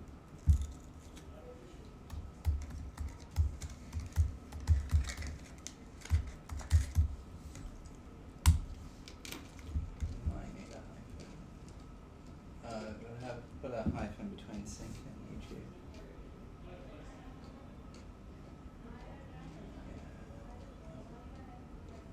That was a little scary there for a second on this big screen. That looked weird. There we go. Ah, cool. So you can just make a room and Right. post it to the Slack. That is cool. Yeah. Awesome. Yeah, so that's fantastic. I'll look into that, and then maybe we could just announce I'll do this quickly. Okay. Well, but we could just make a room for the book club, and then we could watch together with other people. Yeah. So do you have how does it work? Do you have like a master room, or does everybody control it? You have like a master, I think anyone can make suggestions, but the playlist is controlled by like the room admin. Yeah. Catherine, you say you can't hear anything, but I see audio on my display, so I'm not sure why you wouldn't hear anything in the video.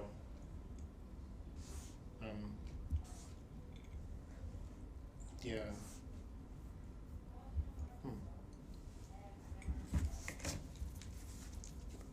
You can try access it and see if I hear it. Cool. Yeah, maybe away from the microphone. So Yeah, put a low volume. Yeah.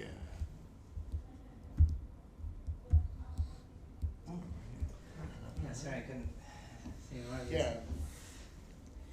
Cool. Yeah. So that would be my suggestion. So in 2 weeks, I'll put something on Slack and on the meetup, and then we have ourselves a little Christmas party. We'll see if we can find some.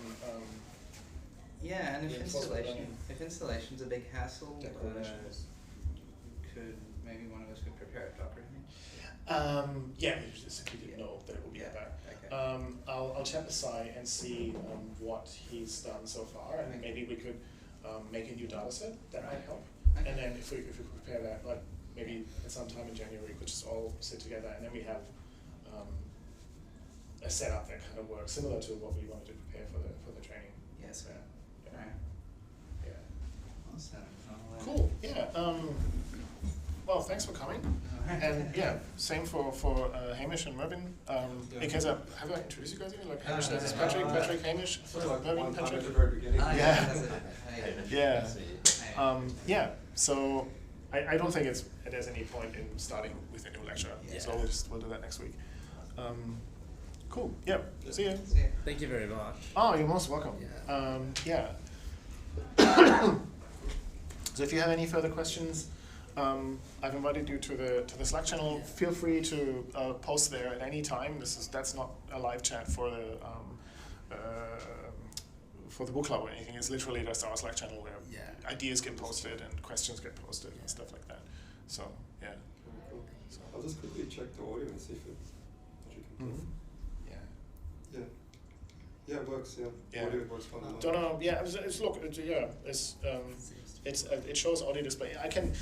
Besides that, I can't really control other than what goes into the machine. I can't really control what the stream does. So not sure. And sometimes I guess YouTube could just hang. Could just that. be just a user side glitch or something. Yeah. So. Right. Great. Thank you, Catherine. I hope to see you next time. And if not, then I hope you'll have no problems dialing in. And we'll try to start at about 4:20 again, like this time. So that gives me enough time to set up, because usually the room is all our rooms are usually used right up until the moment that the next meeting starts. So it takes me about 15-20 minutes to set up everything and get it sorted. Right, cool. And if you have any questions or suggestions, please bring them. I'm more than happy to pause the video and discuss questions you might have or things that you've looked up and didn't understand. Or if you start reading the book, that would definitely give you some interesting insights. Okay. Oh, is this focused on the book? I guess I have to look it up. This is no longer focused on the book, but if you wanted to get a background, for a while we looked at. So what we did with the book was we went through the Sutton and Bartow, everything except the third part.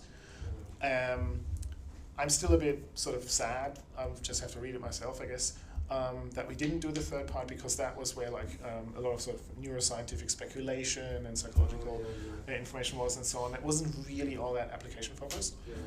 And there are two versions of that book, by the way, in case people listening. Because only the newer one I think has the neuroscience part. The old version. The current one, but they're free, so it's not like you'll be missing out. If you go to Incomplete Ideas, I think is the website where you can download the book.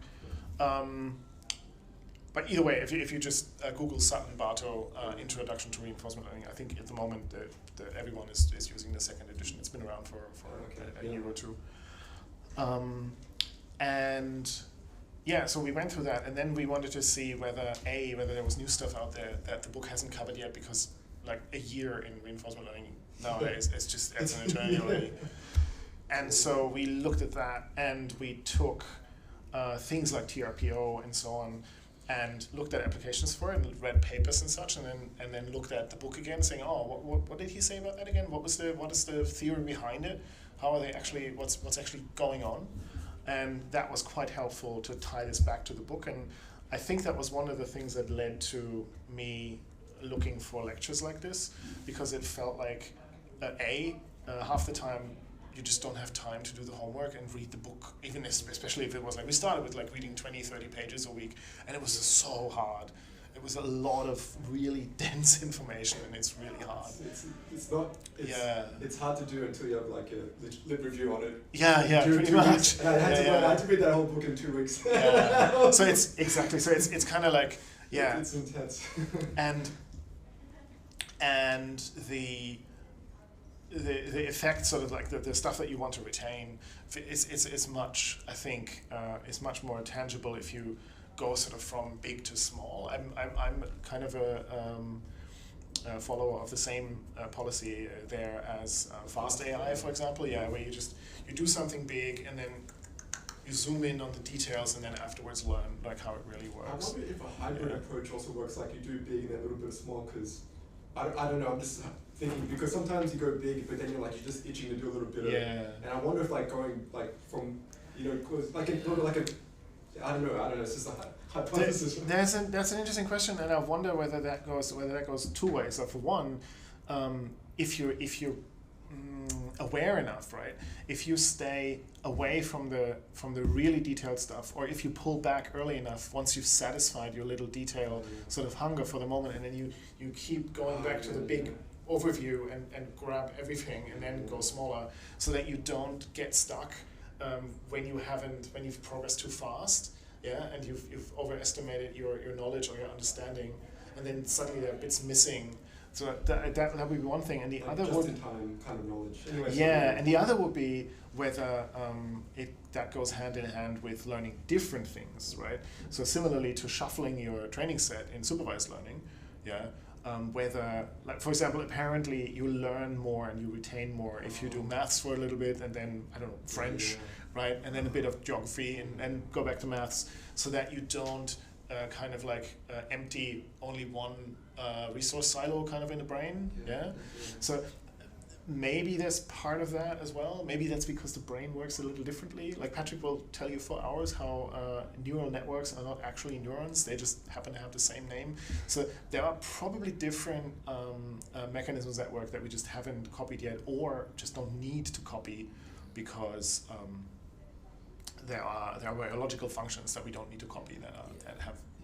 Just to go back, so I think when you do something for too long, you sort of lose sight of the big picture, right? And then you get stuck in like a rut kind of thing, and then by going out and back into this is what it really means, but objectivity.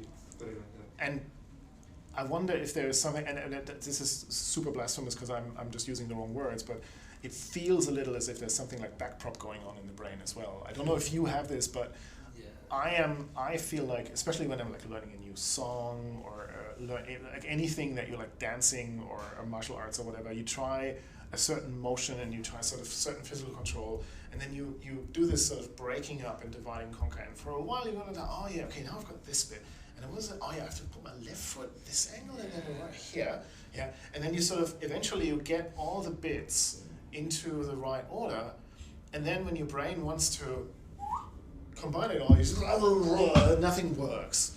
And it's all like, you feel like, what have I done the last 2 hours? I'm an idiot. And then you sleep over it, and suddenly you can do it. Well, that's a nice version. But so the brain seems to do things like that. So maybe there's something else going on where you have another, like maybe there's an actor-critic kind of thing going on when you have conscious control of. I know of a Austrian drummer, Yo-Yo Maya, who used to almost meditatively slowly drum, and that way he had incredibly conscious control of his motion, but at the same Because you're time, increasing the number of states in a way because your brain's able to Yeah. recognize. but at the same time, because he was doing it so consciously and so meditated, like so almost like in a trance, there was a huge like end result for his brain when he then switched to automatic drumming. He had automated all these optimal pathways for his hands and motions, like the finger control and so on was as short as possible and would give him like the best sort of bang for the buck and so on. So I'm not sure, I've tried it and there's just too much noise in my brain, I couldn't meditate that much. But I've since gotten, that was 20 years ago, so I've since gotten better at meditating, but I don't have a drum set anymore, so maybe that's why. But the interesting thing there is that it seems like this kind of conscious control is useful at some point, maybe some kind of actor-critic thing going around. And then when you switch to this distillation-like process, and this might be completely wrong, I'm just using the words that we've just seen, then that is something that happens subconsciously and is more like maybe a rearrangement or repair process almost that happens like during sleep and non-conscious. So like being awake is the forward feeding, sleeping is the back problem. Almost, yeah, kind of, yeah, right? Because I heard, for example, that sleep and dreams are also practice. So something apparently is there about dreams when we try to rearrange what happened during the day and so on. That I could very well imagine, like sort of. Actually, now that you said backprop, it's kind of like, have you heard these? There must be a website for this, but you've heard these records being played backwards and then like being messages from Satan and whatnot, right? So I could very well imagine that it could literally be that, right? Our brain playing shit backwards, and that's dreams to us because suddenly this makes sense, and there's like a dragon that has like, that only eats ants that are made of white chocolate and shit like that, and that's our brain going like, yeah, that's actually me driving to work yesterday backwards or something. Yeah. Or it's like all these different events but jumbled into one, and because your brain can't see 7 different images at once, it's just like right, it can, especially because since time doesn't necessarily play so much of a role, timely order might not play so much of a role. It's like a general image for a bunch of images. Yeah, like, I don't know. So it could be that, and then maybe there's like if you think of a conscious experience of a dream, that's similar to trying to get a prediction from a neural network in reverse, and maybe this is like completely blasphemous and backwards, but maybe it's kind of like when you're lucidly dreaming, that's kind of like using a GAN, because you're making the shit up that you want to make up, right? So maybe this is going too far. Maybe this is mixing metaphors, but maybe there's more to the different. Or maybe the mechanism works and it's just a different training because you're choosing what to train on. But then anyway, that's I have to think more about that one. Anyway, I wonder if I don't think it's supervised learning, and I'm thinking because of the matrix. Because I would expect, actually no, maybe not, because yes, because so if it was supervised learning, then you would need some kind of label and some kind of thing. So maybe the label has to be loaded during the day. So it can't be that you do what Neo did in the Matrix and he goes like, oh, I know Kung Fu. Yeah, that wouldn't work.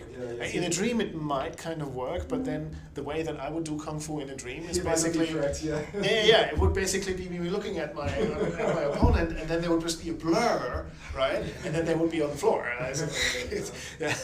So, but maybe...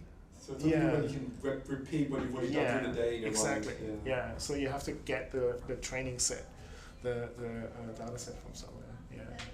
That's interesting. Maybe this is all true. And if you keep training your like neural network on the one, whatever small number of samples, it gets really good on those examples, right? So it's like repetition's good, but it can be bad if the situation comes up. But anyway.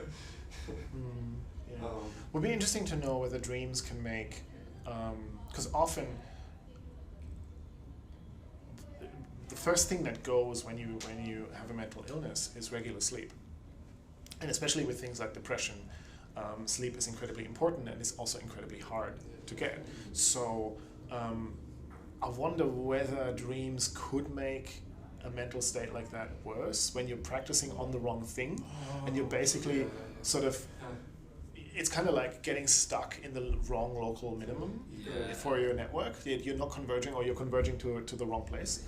And then what you need kind of is that, I guess you could. It makes sense because like I'm not judging anyone, and I was emo kid as well, but like emo Oh, people love depressing music, right? And so their reward function is to enjoy the negative stuff, and that can be kind of a break them in some sense because now that they're like negative, so. With that one, I'm not 100% sure because there are so many other reward functions at play. Oh, So yeah. the reward function might not necessarily be only the depressing self, but it might also be, it could be the reflection in someone else, and you're no longer lonely. So it could be that your companionship is what gets the reward function, and this sort of maybe part of the misunderstanding that you might feel from the rest of the world is no longer there.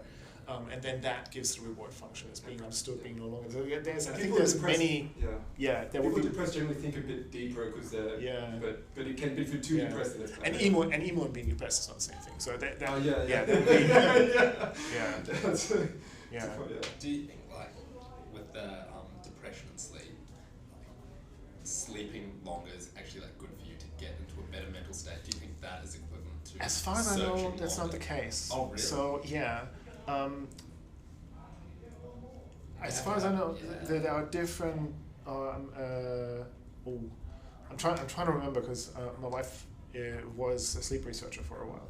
And I'm trying to remember what she told me, because there you can sleep too long, and in different cases you can sleep too long, but at different times in your life you need more or less sleep. So apparently, as the brain grows when you're young, you need a lot of sleep. So you need more like 8 to 10 hours rather than when you get older, or apparently suddenly when you have kids. You don't need sleep. No.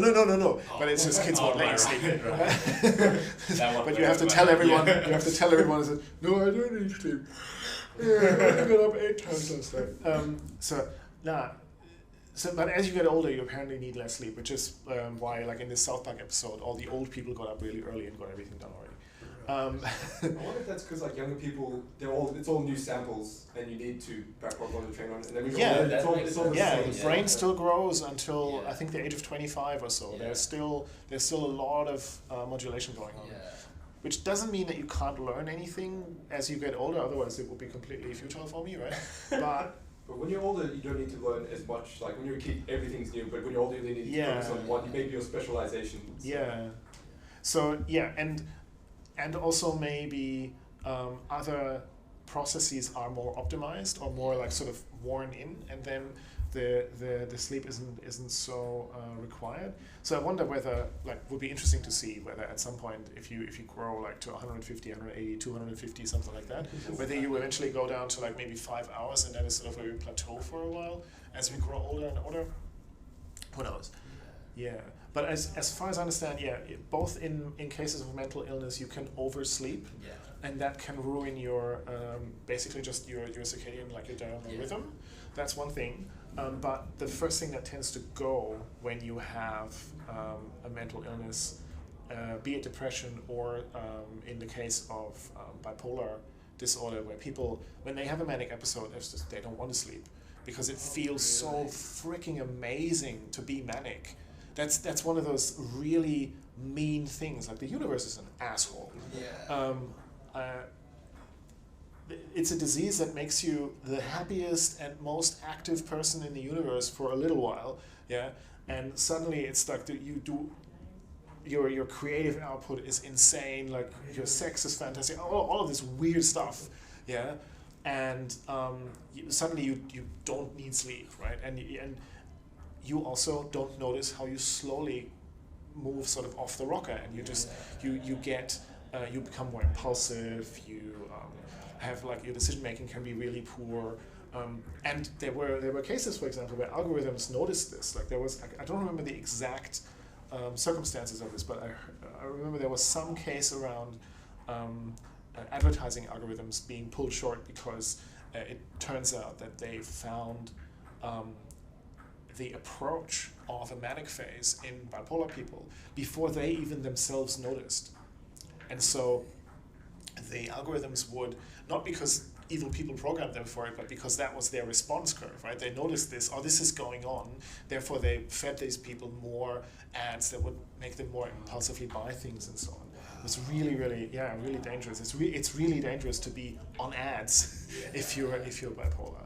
Yeah. So and so there's that stuff. And yeah, when that happens, your sleep rhythm can go completely out of the window, and it's really difficult to get back into it. And especially when then the depressive phase hit and you're out of the sleep rhythm to start with, it's really, really hard. That can be absolutely devastating. And hence the universe is like for a normal person, if they fall into a deep depression, yeah. So between like normal, life is kind of sometimes good, sometimes shit. Yeah, they fall this far. Like a bipolar person will fall from incredible heights down to like really shitty lows, and it's just so unfair.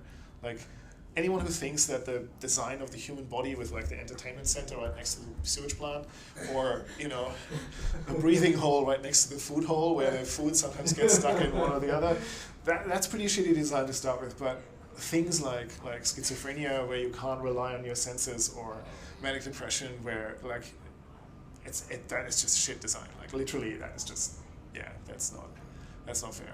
But yeah, that sort of thing happens. And sleep is, I think, one of the most underrated, second to nutrition, I guess. Almost like the yin and yang. Like most creative people who produce the best art might have been like manically depressed. Yeah. But that came at a cost. Like basically, you can't have everything, could be. right? So yeah.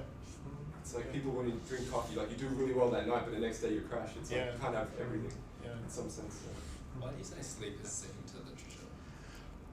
Because I recently saw a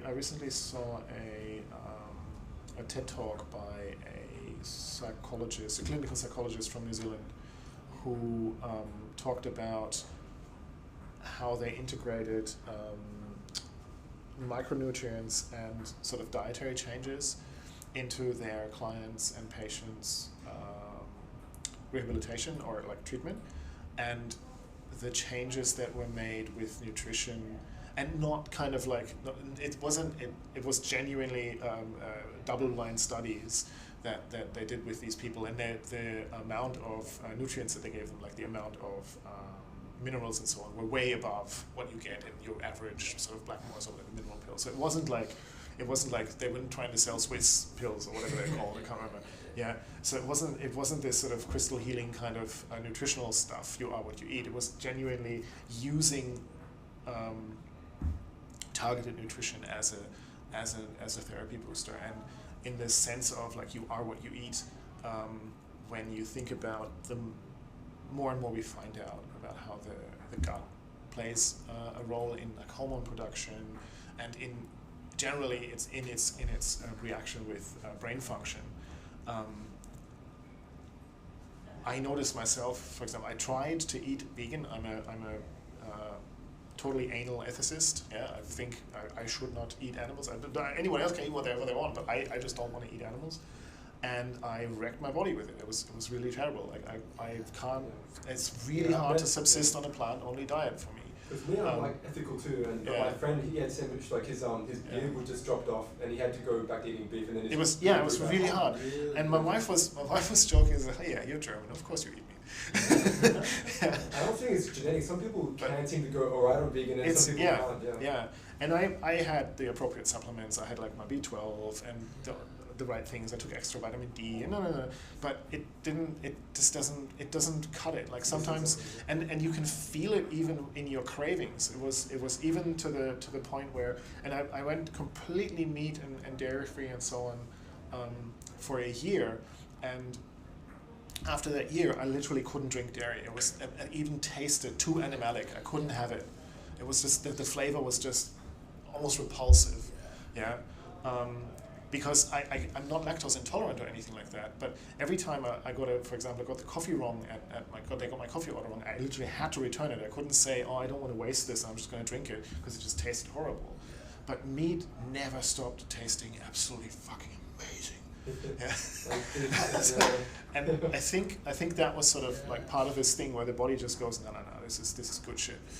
And it could very well be that there's some proteins, or I don't know what it is. Yeah.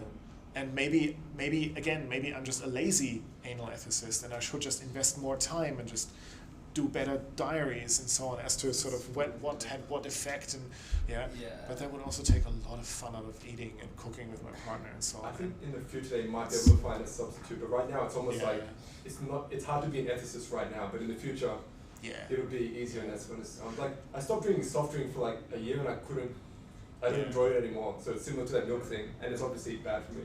So that kind of makes sense. But yeah, beef I tried to stop and I It's, yeah. I couldn't stop.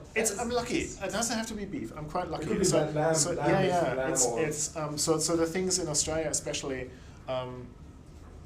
that have to be culled and that have to be controlled in sort of in ethical ways too. Like so there are specific. They're not farmers. What's that called? Like there are specific companies that sell kangaroo meat that is not female kangaroos that then might leave a joey behind or something. They cull male kangaroos, and they're ensured to cull only male kangaroos, and these are the meat is checked by a vet and so on. And so you kind of they were going to kill them anyway, and it kind of. Sure, you have to at some point you have to sort of decide on, okay, they were here first, yeah. It's sort of they're a native species, and we introduced all sorts of shit like rabbits and whatnot, but it's the ratio of like size of animal to effect that it has on our crops and what we have to do to the crops and so on. I think kangaroo is one of those cases where you can. It's to me at least they're like very high up on the okayer to eat kind of list, yeah, which is about going as far away from reinforcement learning as I think we could have gone, yeah. So that's just sort of, and I'm sure there's a very much more detailed conversation to be had around this, and I might just simply not have enough data, I might just simply not have enough numbers to have a really, really good guideline. But I also have a life, like my wife's pregnant, we're trying to have a baby, we're renovating the house, there's shit's going on. Yeah, and I think I also have to make sure, just as a person, that I'm not getting lost in a battle that feels important, but that I'm actually doing things at multiple ends that are important.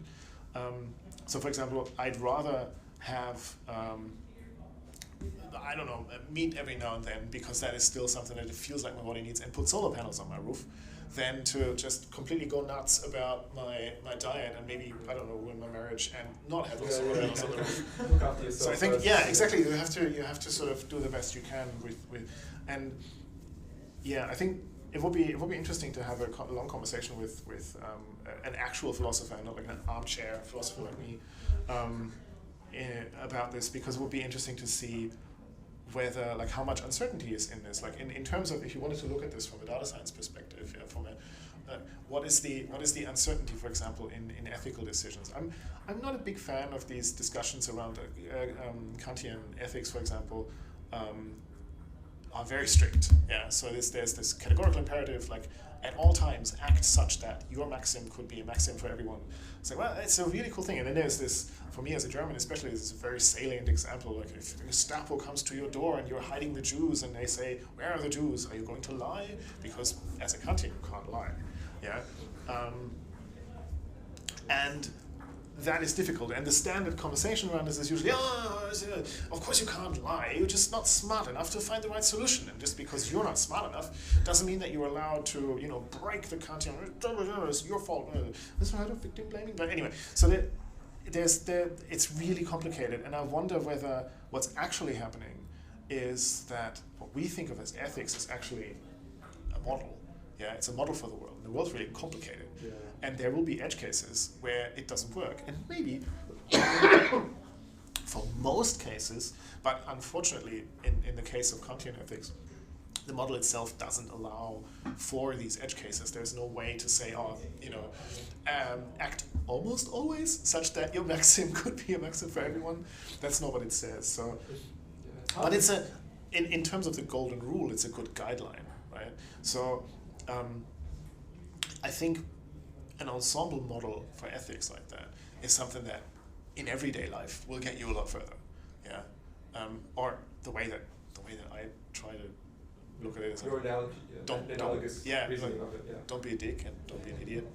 I try to do that most of the time. Yeah, and that seems to work pretty okay. Yeah, there's enough shit in the world. No, that's just there's enough shit in the world. I don't want to make anyone's life worse. There's reasoning where cooperation actually works out. So it's not even being selfless, that's actually being greedy to actually help others. So like even from a greedy perspective, it's actually better to work with people. Yeah, the thing is that I think that goes in various ways. Like so, there is what's this example for that?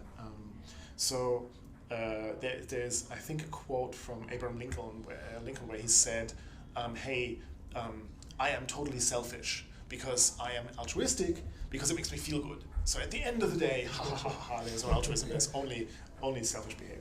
And I don't think that's true. Like that's not selfish. That's because you're not being selfish has a specific definition, and that's not it. It's like, I wouldn't say it is selfish, but it's not. Yeah. As in like it does work out. So even from both perspectives, it kind of works. Yeah, exactly. It doesn't give you an advantage over the other person or in a situation that you have at the cost of someone else or anything. It's literally a win-win situation.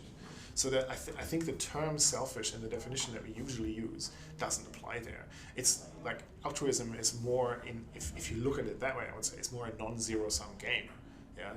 So and I keep forgetting what it's called. Capitalism can have the same effect, and I think that's what you meant. I think that is like the core of capitalism, is that if you're greedy, that is a good thing, because like say you're a business owner, if you're greedy, you can build out your business, which will then employ people, and then that can grow out your business, then that like greed helps others. That's why being greedy. It's not the thing is it's not necessarily greed, because again this greed is similar to the selfishness, but there are effects which I think are similar to this thing, where you can't get you can do one thing and another party can do another thing, and you can, but you you're not doing the same thing. But if you exchange a little bit of the thing that you have that you don't need with the other person, then you both have more, because it's so hard for you to do the other person's thing, than you would have on your own. And that's not greedy, because you're giving up some of your stuff. That's trade. But that you have this mutual benefit.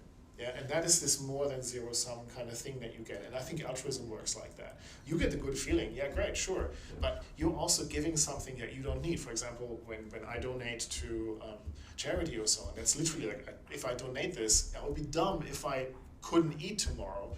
Then I would be the person who needs that. So I clearly don't need it. It's not like I am putting myself in a position of benefit by giving away money like that. But what I am doing is I'm benefiting another person through something that I have that they can't easily get. It's like, if one person wanted to be alone and have to do everything on their own, if they're in the forest, if one runs into trouble, then they might die. But if they have two people together, and it's I keep forgetting the name for this thing, but and these are these non-zero-sum effects that you get in mutual trade and international trade and so on, and it gets difficult, and it gets evil, and it gets greedy when there are positions like a company that is so powerful that they can impose their will onto another party or state or so on, and that's difficult. And I wonder whether these sorts of things eventually also account for example, people talk about information as a new oil, and we see this happen with oil at the moment, like the whole situation in the Middle East. Holy crap! Like a lot of that is about oil, and if you read Frank Herbert's Dune, that already was about oil. But then we'll find alternatives that we're about to go into. Oh no, it's more like if information is the new oil, what's happening right now? Because we are now the sources of this oil, and what's happening to the information that's already out there? What does it mean that so much of that information is already not localized? What's the word? Like there is so many. So there are so few companies that have so much information about us already. They are so powerful already. Who could step in and make sure that this doesn't get out of hand, or create situations where you no longer have this mutually beneficial effect? Because I must admit, YouTube is absolutely great, right? Even though people might have to watch an ad or so to watch our channel, this is fantastic. We can, like, if you couldn't make it to the session, you could be sure that you wouldn't necessarily miss anything, yeah? And similarly, Patrick could easily catch up on what we did before if he gets here late, that sort of thing. That's great. It's cloud storage, it's almost like a telepresence kind of thing. All of this is there. And I honestly don't know how much information I'm giving Google. Yeah? I'm almost frustrated that I'm using Opera and I'm still using Blink as the engine of Opera. Because Really? Yeah. Everything is Chrome now.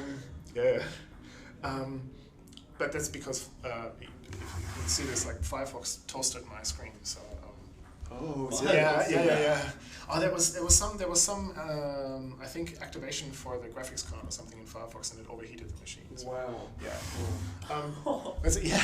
Wow. Yeah. So and it was literally, I was using Firefox and it got slower and slower and slower and slower, and then eventually I had to How long ago was switch. this? Was this like a... It was like 3-4 months ago. Oh wow. Yeah. They did do it because of revamp recently. didn't Yeah, they? I might have to. wondered that, yeah. I might have to try it again But, to see. Yeah. But something like that would really put you off Firefox for sure. Yeah, it was simply like I like it. I just couldn't use it. It was just so. And Opera isn't bad either. It's nice to make sure that you get an idea of what's. I'm lazy. I just use Chrome. So. Yeah. Yeah. The thing with Chrome is that I've come to, and I don't give so much on about the like, oh my God, Alphabet, or I can't remember whether it's actually Google or Alphabet now that no longer is has this virtue or principle of don't be evil. There's apparently a lot more to this, and there was a reason that they stopped saying this, because it's more complicated than that and so on. But I use Chrome for Chromecasting, yeah. And that is very useful in the company. We have, like, you can log into pretty much anything and everywhere without needing a cable. You can present very easily. It's all straightforward and it's super cool. But Chrome is really persistent. I shut it down because I don't need it, right? I shut it down after the session, and like the last 3 or 4 times or so, when I did an update or I shut down my computer, I went home and then booted it up again, something like that, Chrome started up initially, like without me having it open when the computer was shut down. And that is weird. Yeah, I find that sort of without asking, you shouldn't do that. Don't know. that sort of thing. That's where I was get a bit skeptical of what's going on. And yeah. It makes it so hard because like you're right, like YouTube, like the tools that Google have made or provided are like so helpful. Yeah. Like a benefit in society. It's too Like convenient. you get like more than convenience, like literally like doing this, like has helped people learn. And the other thing is, I wouldn't necessarily. It's not. I'm not saying you shouldn't trade your information for this. Yeah. In fact, actually, I'm getting more and more convinced that right now, at least, that YouTube is trying to piss me off with all these ads that they're showing me, so that I subscribe to the monthly service. Yeah, because especially as soon as my kid arrives, I don't want my kid to see any ads. So I'm definitely going to subscribe to that then, and I'll watch a lot of YouTube. So it's kind of like the Guardian, for example. It's a newspaper that I read, and it's free, but I like what they do, so I give them money. Yeah. So why shouldn't I give YouTube money? And at least if I subscribe, then I know exactly how much I give them. Yeah, and I don't have to deal with ads that I don't want to see anyway, because you're not going to get me with this. I can't remember. Like half of them I don't remember. Yeah, half of them I click away anyway. Yeah, and it's almost like every time this, I don't know, you might have the same thing. Every time this survey comes up, I'm relieved that I just have to push 2 buttons and I'm over it. Who takes these surveys? Yeah. Yeah. But I'm sure they must know, like, okay, like, or say we feel like, oh no, it doesn't work at all, these ads. But the people at Google must, like, realize that it actually does work. Oh yeah, I'm they'll sure. market these Yeah, ads. and I'm sure for some people these ads work, but it feels a little like. I remember the early days of like Facebook when I got into a lot of discussions with people. I was in like a skeptics group, and like I talked to a lot of people who were like UFO interested and stuff like that. I love paranormal stuff and things like that. Yeah, And so I often had discussions with religious people. I often had discussions with, and some of them were discussions with a capital D and a fire at the end. And then some of them were actually like long form like discussions that were really cool. And suddenly Facebook starts offering me courses in Hebrew, yeah, or like Christian jewelry or something like that. And I felt like, it sounds like you're listening to me, but you're not really listening to me. It's definitely happened to me too. So for sure. yeah, and then and I'm not active on Facebook anymore. Facebook has kind of like fallen through in my it's no longer my circle of trust. Yeah, but yeah, maybe it would be better if the algorithm was like much better, or would it just be much more scarier if the algorithm was much better? I don't know. It's kind of like Spotify. Sort of, a lot of people have told me that, and maybe these algorithms are the same, that they find that it's good enough. That good enough is currently a problem. Yeah. It's creepy how accurate Spotify is. I find Spotify horrible. I find Spotify absolutely inaccurate. You can't really. Yeah, Spotify doesn't get my, like, I listen to a lot of different music, and so for example, I listen to instrumental chant. Yeah. So there's a lot of guitars go run dun dun dun dun dun dun dun dun dun dun, yeah. But there are many bands where it goes run dun dun dun dun dun dun dun dun dun dun for a while, and then someone goes yeah, and I don't like that. Yeah. So I want to hear just the run dun dun dun, and I listen to instrumental chant, and then I have a couple of songs in my playlist, and the playlist comes to an end, and it takes 2 songs, maybe 3, and it's suddenly Spotify. It was all instrumental until you started playing music. Stop that. Yeah, and so like that, it gets it wrong. So unless I stick with a particular artist or so, it's just not. I don't find it. Interesting. Yeah. I found like the daily mixes that it creates, which is like, say I'm interested in a few different genres. Yeah. They'd create like a mix for each different genre. Yeah. And like I found it actually bang on. I just like, if I want to find new music, I'll just choose one of these mixes. And Maybe- I this music. Maybe they've made a taste breaker section for Yeah. people just like me, because interestingly enough, that's not a taste breaker. That's actually interesting new shit Yeah. that I really like. And with the daily mixes, I often find them quite boring, because it feels to me like I could have made that myself. Why are you offering me this? That's useless to me. Like, that's just playing my shit randomly. Is there like a limited supply of like songs in your genre, or is that like maybe there? I honestly don't know. I'm pretty sure it's more now than when I was a It should be kid. a lot And I better. had only my CD collection to choose from. Yeah.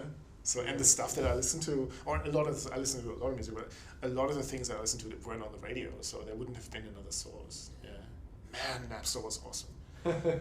Not because he would steal shit, but I've never met as much new music as through Napster. Like, for one, the things that people like, for one, I was like the guy who knew like how computers worked. And so I sat there and I had the internet connection and people would come around and we would just stare at this thing and go like, oh, what's that? And you would listen to a song that is in someone's folder because it was next to music that you liked. And that's how, for example, how I found out about Electrolyze It, which is a completely bizarre, crazy Finnish band which plays umpa, which is a Finnish kind of polka sort of thing, yeah. But they played umpa versions of popular pop songs and such with Finnish lyrics, where they had basically changed it. It's kind of like Weird Al Yankovic does when he makes his songs, but they've done it in Finnish. So you had no idea what they were singing about. And it was actually really hard to recognize the songs because it was drums, bass, and accordion. Yes. It was hilarious. We had a hell of a time sitting in the kitchen, yeah, just Saturday nights. We spent we've downloaded somewhere, Electrolyze It. We were sitting in the kitchen having a beer or two and just trying to listen to these songs and find out what it is. Yeah, that was great. And that was due to Napster. I would have had no idea. Yeah. What is Napster actually? Napster was what made many people hate Metallica. It was like a torrent. Yeah. Torrent streaming of like files, but mainly music. Yeah, yeah. But it was a peer-to-peer network where you actually looked into or saw into someone else's directories. So they had like public directories like that were open to this Napster network, yeah. And then someone else could kind of look into, and so it was a search engine that would lead you to someone's hard drive. So you would look for a song, say. yeah, and I don't know, say Wheel in the Sky or something like that, right? And then you would find a song, and then there were like, you would download it from like say 10 sources, right? Because there was this shared peer-to-peer sort of network thing. And then you could click onto the user, and you would look into their available drives, and you would see what other files were there. And you could just add them to your download list. Yeah, and of course then Napster would go and try and find other sources for these files and so on and so on. And the rare gems, of course, were you knew you were onto something good when only 2 people in the world had this kind of thing, right? So no download sources. And you would wait for like 15, 20 minutes to download this thing. And it was so much fun. Yeah. And I can understand, of course, in terms of like royalties and so on, why this was really tough for the music industry. And Metallica sued, but that was so bad. So it's like before, like the whole Uber phase where everything was digital and sharing was good. Yeah. Back then it was like new and like, like this is wrong, but now it was they've got Netflix. mind-blowing. Yeah, well, Netflix has the advantage. I guess Spotify and Netflix are difficult because you have a limited, a finite amount of money, so to speak, per month, and you have to somehow give it to the artist, but you also have to pay for Spotify and the people who run this service. The French, for a while, if I remember correctly, had this idea to have what they called a cultural tax. And what they wanted to do was to actually just look at what people downloaded on Napster, at least in France, and then give the money proportionally that would come in through this cultural tax that would be basically like a GST on top of your internet connection, and then distribute that to the artists. If you download a movie, then the movie company gets it, so to speak, and then they would have to work out however much whoever gets what. But similarly to the copyright owners, you would just handle the money that way. And the record companies slapped that down right away because they buy airtime on radios, they buy time on Spotify. So the top 10 and the top playlists and so on Spotify, a lot of them are hacked. It's apparently relatively easy to hack Spotify. So there is a lot of control around what you listen to and what you hear and what you consume. That is not what's the word? That you're not aware of, that you're not in control of, that you're not able to switch off. Because on be it Pandora, which I love, or Spotify, you are not necessarily in charge of what you don't see or hear. Right? You don't know what you're missing out on. And YouTube is the same thing. Like I've watched a couple of film theory clips recently by this channel called Renegade Cut, and he's got some really cool things there. But he's made so many videos that I have no way of remembering sort of like, oh, what is that? Does he have is it? And so you just get lost in like I think he still has made like 1,000 videos almost. So it's great that he's made this much stuff. And he does this all via Patreon, so I hope this works really well for him. This is a really, really cool thing. But I want to look for more like it, and there's no button, show me more exactly like this. There's only the sidebar, And I'm a physicist. I watch videos about loop quantum gravity, and then I watch this kind of thing, and then I watch music videos, and so my sidebar is like all mixed up, And you can't sort of, at least to me, it feels like I can't filter very well and expose myself to something that I kind of want to not be in control, but I also want to know that it's truly random, if you know what I mean? That it's not under control from someone else, it's not guided that way. And the YouTube algorithm, of course, is designed to guide you to things that will keep you engaged. So, which is why as soon as I click on the first Watch Mojo video, there's just rabbit hole of top 10 this and top 10 that, which is hard to escape. And I wonder what. I don't even know if there is an antidote to that, or if there's something that we could do. Maybe if we could train an anti-agent that would enable you to kind of use the algorithm, but in a positive way, and lead you to more random, more interesting things. Because I think there is engaged, and then there is engaged. There is engaged because you're in this. It's not an addiction, I guess, but it's sort of there is this sort of attention and outrage economy effect kind of thing. And sometimes people are easily self-aware enough, and they watch this and they see, oh no, I don't have to watch this is too upsetting, and I just don't want it, and I switch off. And I'm pretty sure that over time the algorithm might also respond to that. But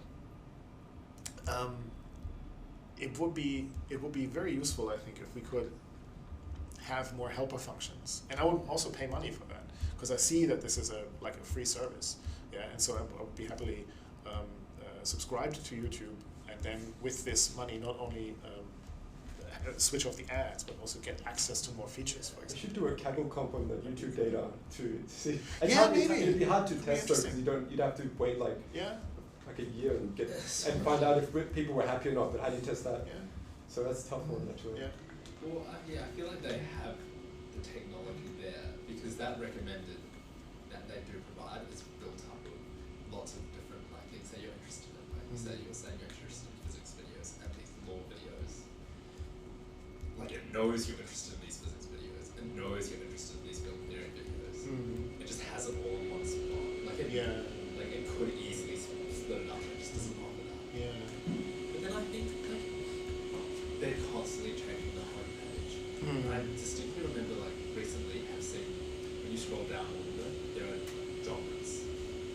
And those genres are genres you're interested in. Yeah. I don't know, it's still sort of involved, not really this is what I want to see, but it's on that. And it was interesting that this search is also something that's affecting other things. I remember a lot of talk was going on in our, we have special interest group channels in the work Slack and so on, and people were talking about that they've actually canceled their subscription to the streaming services because they were scrolling more than watching.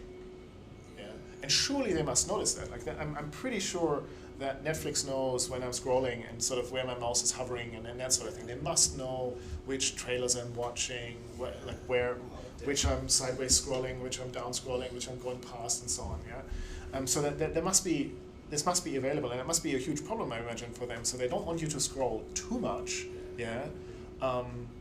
Is that because there's no shows that you could have liked, or there was actually probably a show there but you just couldn't get to it?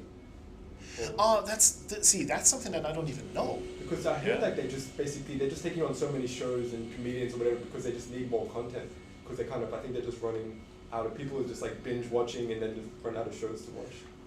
So I don't know if that's interesting.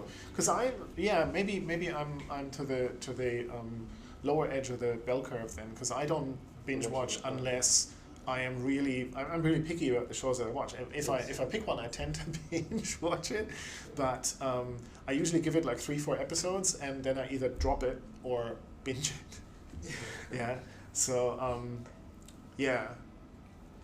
exceptions to that are shows that I definitely share with my wife. So, for example, we started watching She-Ra on Netflix, which is surprisingly amazing. It's so much fun. She-Ra. Yeah, it's a remake of this old, there used to be a He-Man TV series in the 80s, and the female version of that was She-Ra, because they wanted to say, it's a cartoon, because they wanted to sell He-Man action figures and She-Ra action figures. But now they've remade this, and the new She-Ra is absolutely fantastic. The characters are likable, and they are actually three-dimensional, in sort of emotional characters. They have genuine personalities. It's you wish them good and evil, and you sort of say, no, don't go. It's the whole new dynamic of it's cool. Yeah. It's sort of I guess this trend, I suppose, started with My Little Pony, which I don't know. I haven't watched it, so I don't know that show, but I've heard that the writing was supposed to be very good. I've heard the same about BoJack Horseman, that the writing is supposed to be very good. And as far as I know, BoJack Horseman is not necessarily a cartoon for kids. I think it's the whole the hero is also bad and good in one, and they have this internal conflict. That seems to be kind of the new, exactly. So they're very human, sometimes they're idiots, and sometimes they're great, and sometimes they're not certain, and all of this stuff, and you really, and I guess it's kind of honest with children as well. Adults can be honest about being idiots, and they don't have to constantly look awesome and that sort of thing. And that was surprisingly good. But that was literally that's the one series that we're currently watching at the moment, because Brooklyn Nine-Nine, we're waiting for the next season of Brooklyn Nine-Nine. Similarly, apparently tomorrow is the next season of Wellington Paranormal, which is one of those weird, cute, incredibly irresistible shows. I think they're there was like 6 episodes in the first season. It's about I'm probably doing it a disservice, but it's an X-Files spoof done by sort of a New Zealand studio, and it's sort of like Oh wait, what's it called? Wellington Paranormal. Oh, it's bad. Have you seen the movie that came before that? Oh, you mean What They Do in the Shadows? Yes. So yes. funny. Yeah. So Yeah. It's that Something gang. to watch. They're hilarious. hilarious. What they do in the shadows? Yeah. What they do? What They Do in the Shadows. Yeah. Start with that. Like that. So, That's that is hilarious. I was an X-Files fan, so I mean. Yeah. Yeah. Oh, it's what you do in the what they do in the shadows. What we do in the shadows. What we do in the shadows. Kind of yeah. Yeah. It's not. That's not an X-Files spoof, but the Wellington Paranormal is sort of like an X-Files spoof out of that. Yeah. And they're adorable. It's absolutely fantastic. Especially the secret. What is it? The secret police station room thing. It's yeah. Sounds Is that on Netflix? It's on SBS actually. Okay. So yeah, no, it's completely free. I don't know if the first season is still on SBS, but the new season will come on SBS. Okay. Yeah, and the Orville will come back. We're waiting for that. Yeah, because they started out like basically just toilet humor and adolescent jokes, and then they became this amazing sci-fi series. And it was wow, really cool stuff. Almost better than some of the Star Trek stuff itself. So it's, yeah, but these are the sort of things that I would say I'm what's the word? I'm picking out and binge watching that. Right now we've gone about as far afield from enforcement. And why are you still here? Is there a viewer You didn't still say anything. Like, what are Who's you the watching? viewer? There's still 3 people online, apparently. Really? Yeah. You know what's good about this? I can see that Well, I need to lose weight. Thanks It's got for a bit of a belly. dude, yeah. Oh, me too. Like, Because like this angle I never see it, but I yeah, can see it. It's I like have the same thing. I stood on a set of scales the other day. It was very disappointing. But it's worth it. Antidepressants, totally worth it if you have, anyway.